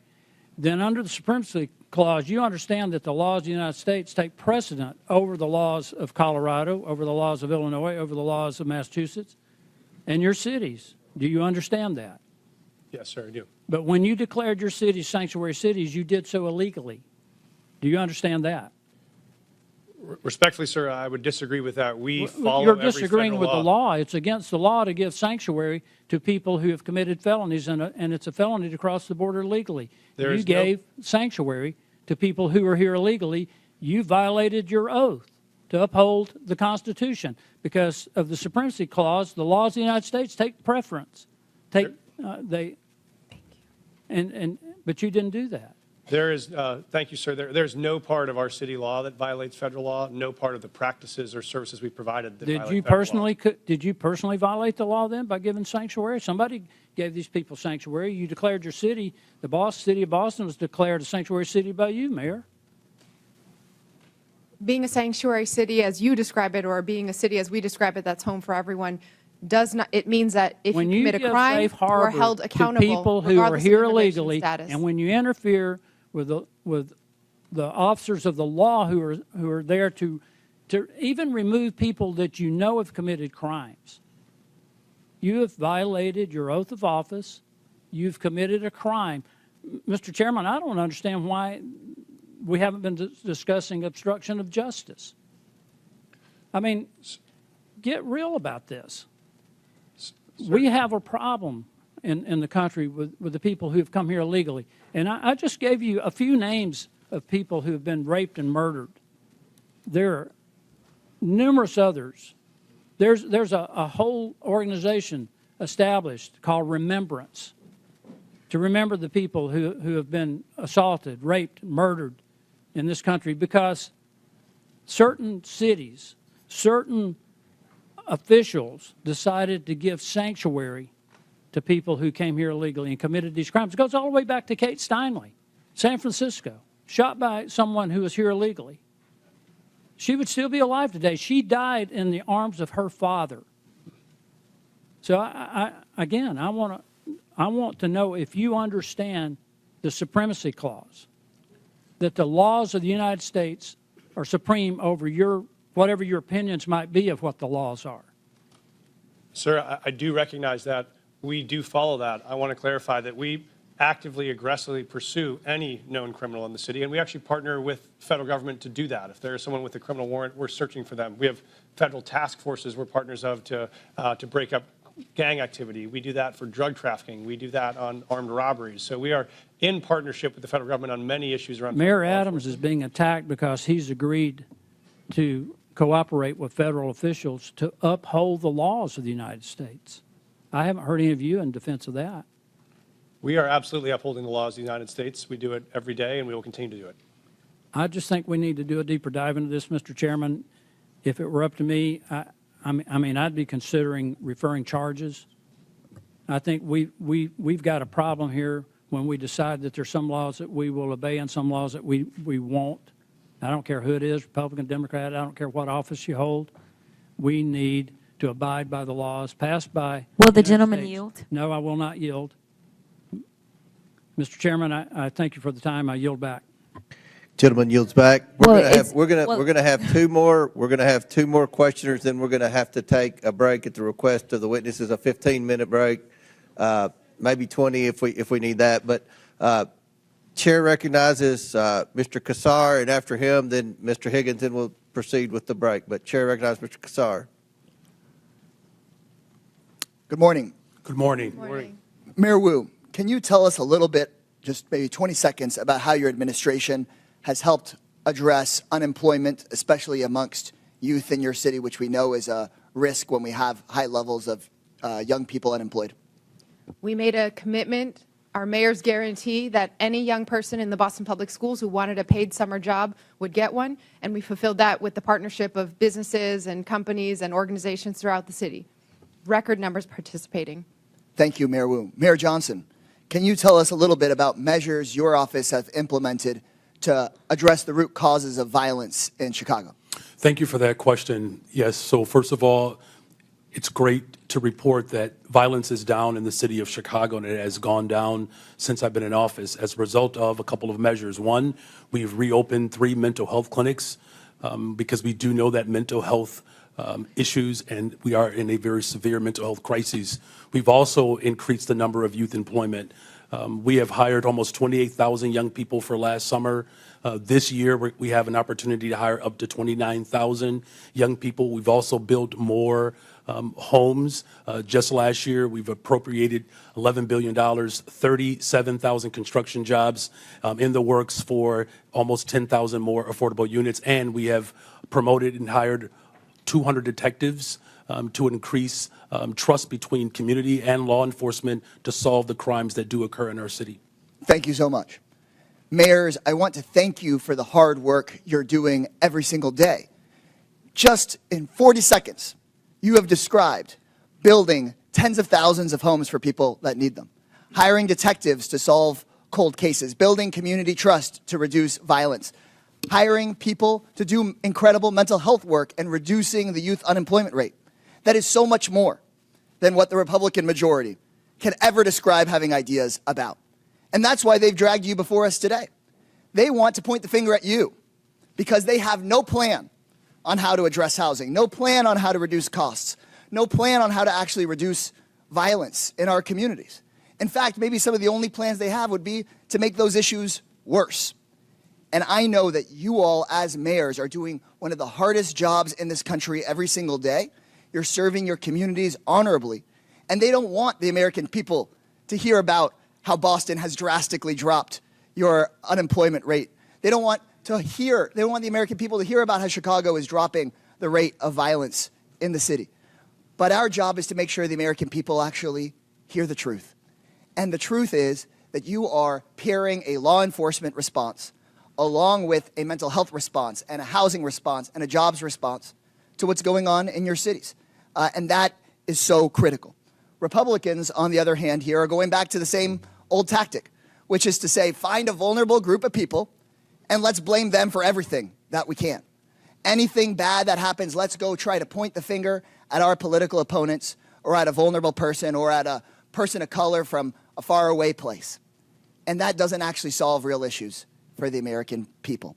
Republicans and their big boss donors blame immigrants for low wages because they don't want the American people to see the Republican plan to dismantle the NLRB, to dismantle unions, and to never pass a bill raising wages for American workers. They blame immigrants for housing costs because the Republicans are dismantling the Department of Housing and Urban Development and stripping affordable housing funding from this country. They want to distract from the $8 million a day that people like Elon Musk get in federal contracts while they attack hardworking immigrants and while they attack officials that are actually just trying to do their jobs.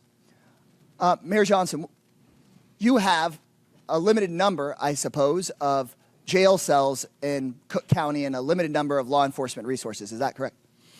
That is correct, and I do not have jurisdiction over Cook County jails. And you want to make sure that when somebody in the city of Chicago calls 911, that they get an appropriate response. Is that correct? That is correct. And so what I have been hearing all morning from my Republican colleagues is they want the federal government to go tell the city of Denver or the city of Boston or the city of Chicago. No, they want the federal government to be able to call you and take over your police resources or take over your county's jail resources, and you don't even represent the county, for whatever case they might come up with, whether the person's dangerous or not.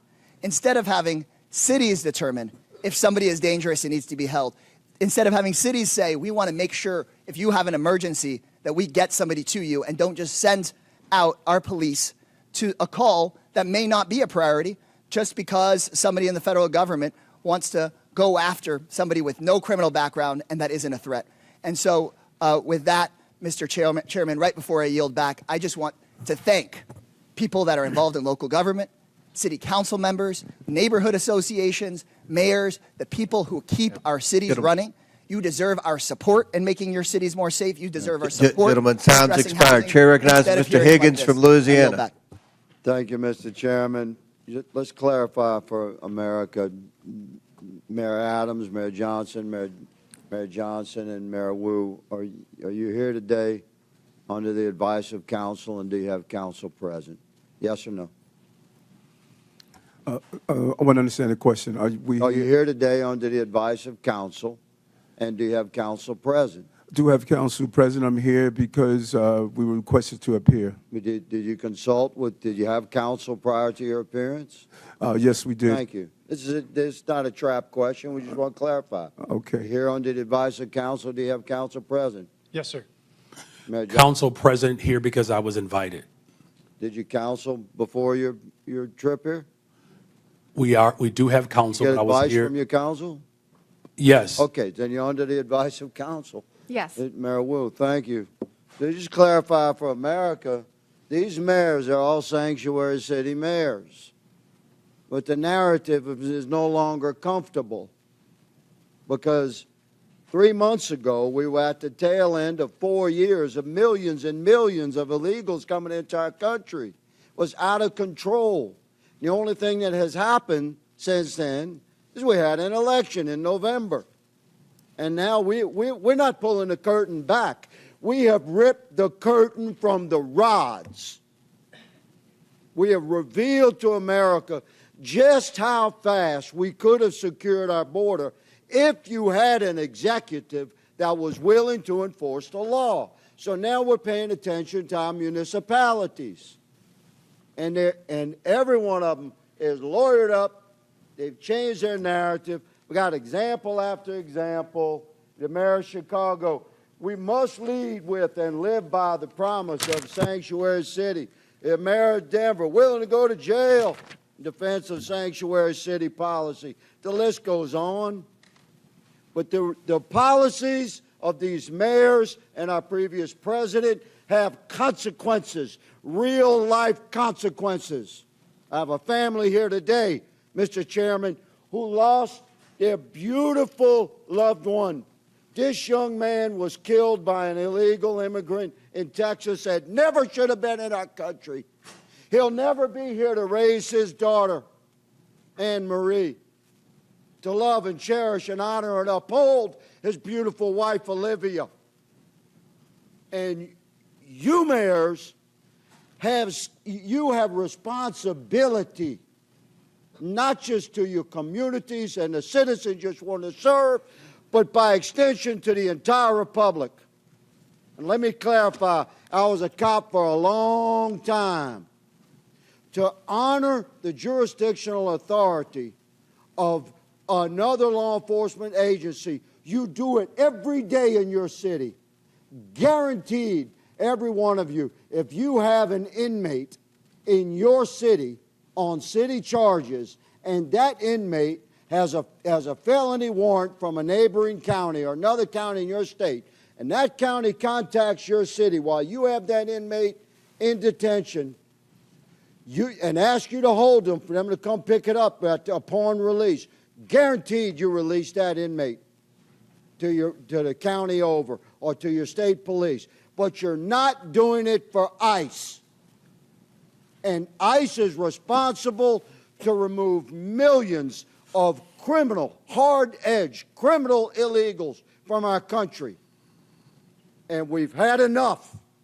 America's fed up with this betrayal of oath, and you'll be held accountable. One of you said you're willing to go to jail. We might give you that opportunity, good mayor. One of my colleagues mentioned the children.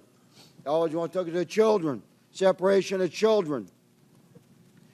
At any given time in America, there's 750 to 850,000 American citizen parents of minor children incarcerated in our country. If you commit a felony in America, you get arrested and prosecuted and convicted and incarcerated, you can expect to be separated from your children. But let me say, there's a sunset to that separation, because when you do your time, you'll be released. You can return to your family.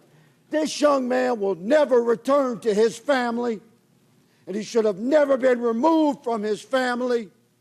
If we had a president and heads of our municipalities that were willing to uphold the federal law that exists. America is moving into a new era of enforcement of our own laws. Welcome to it. Mr. Chairman, I yield. Very good. Mr. Chair, I have unanimous consent. This is an article from Wired. It is February 18th of 2025. U.S. funding cuts are helping criminals get away with child abuse and human trafficking. Services supporting victims of online child exploitation Without and objection, trafficking. so ordered. Thank you so much. At the request of the witnesses, the committee will take a 20-minute break. Pursuant to the previous order, the chair declares the committee in recess for 20 minutes.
Yeah, thanks.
Thanks, Jeff Hunt. How are you?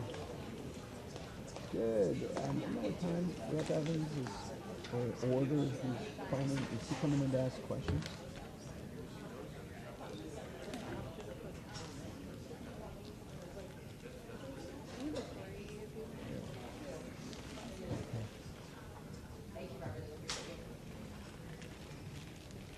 Okay.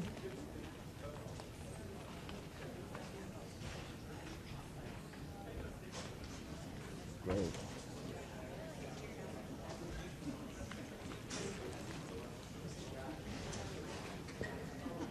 Yeah, that'd be great. I'll probably have a hard out around 3:30.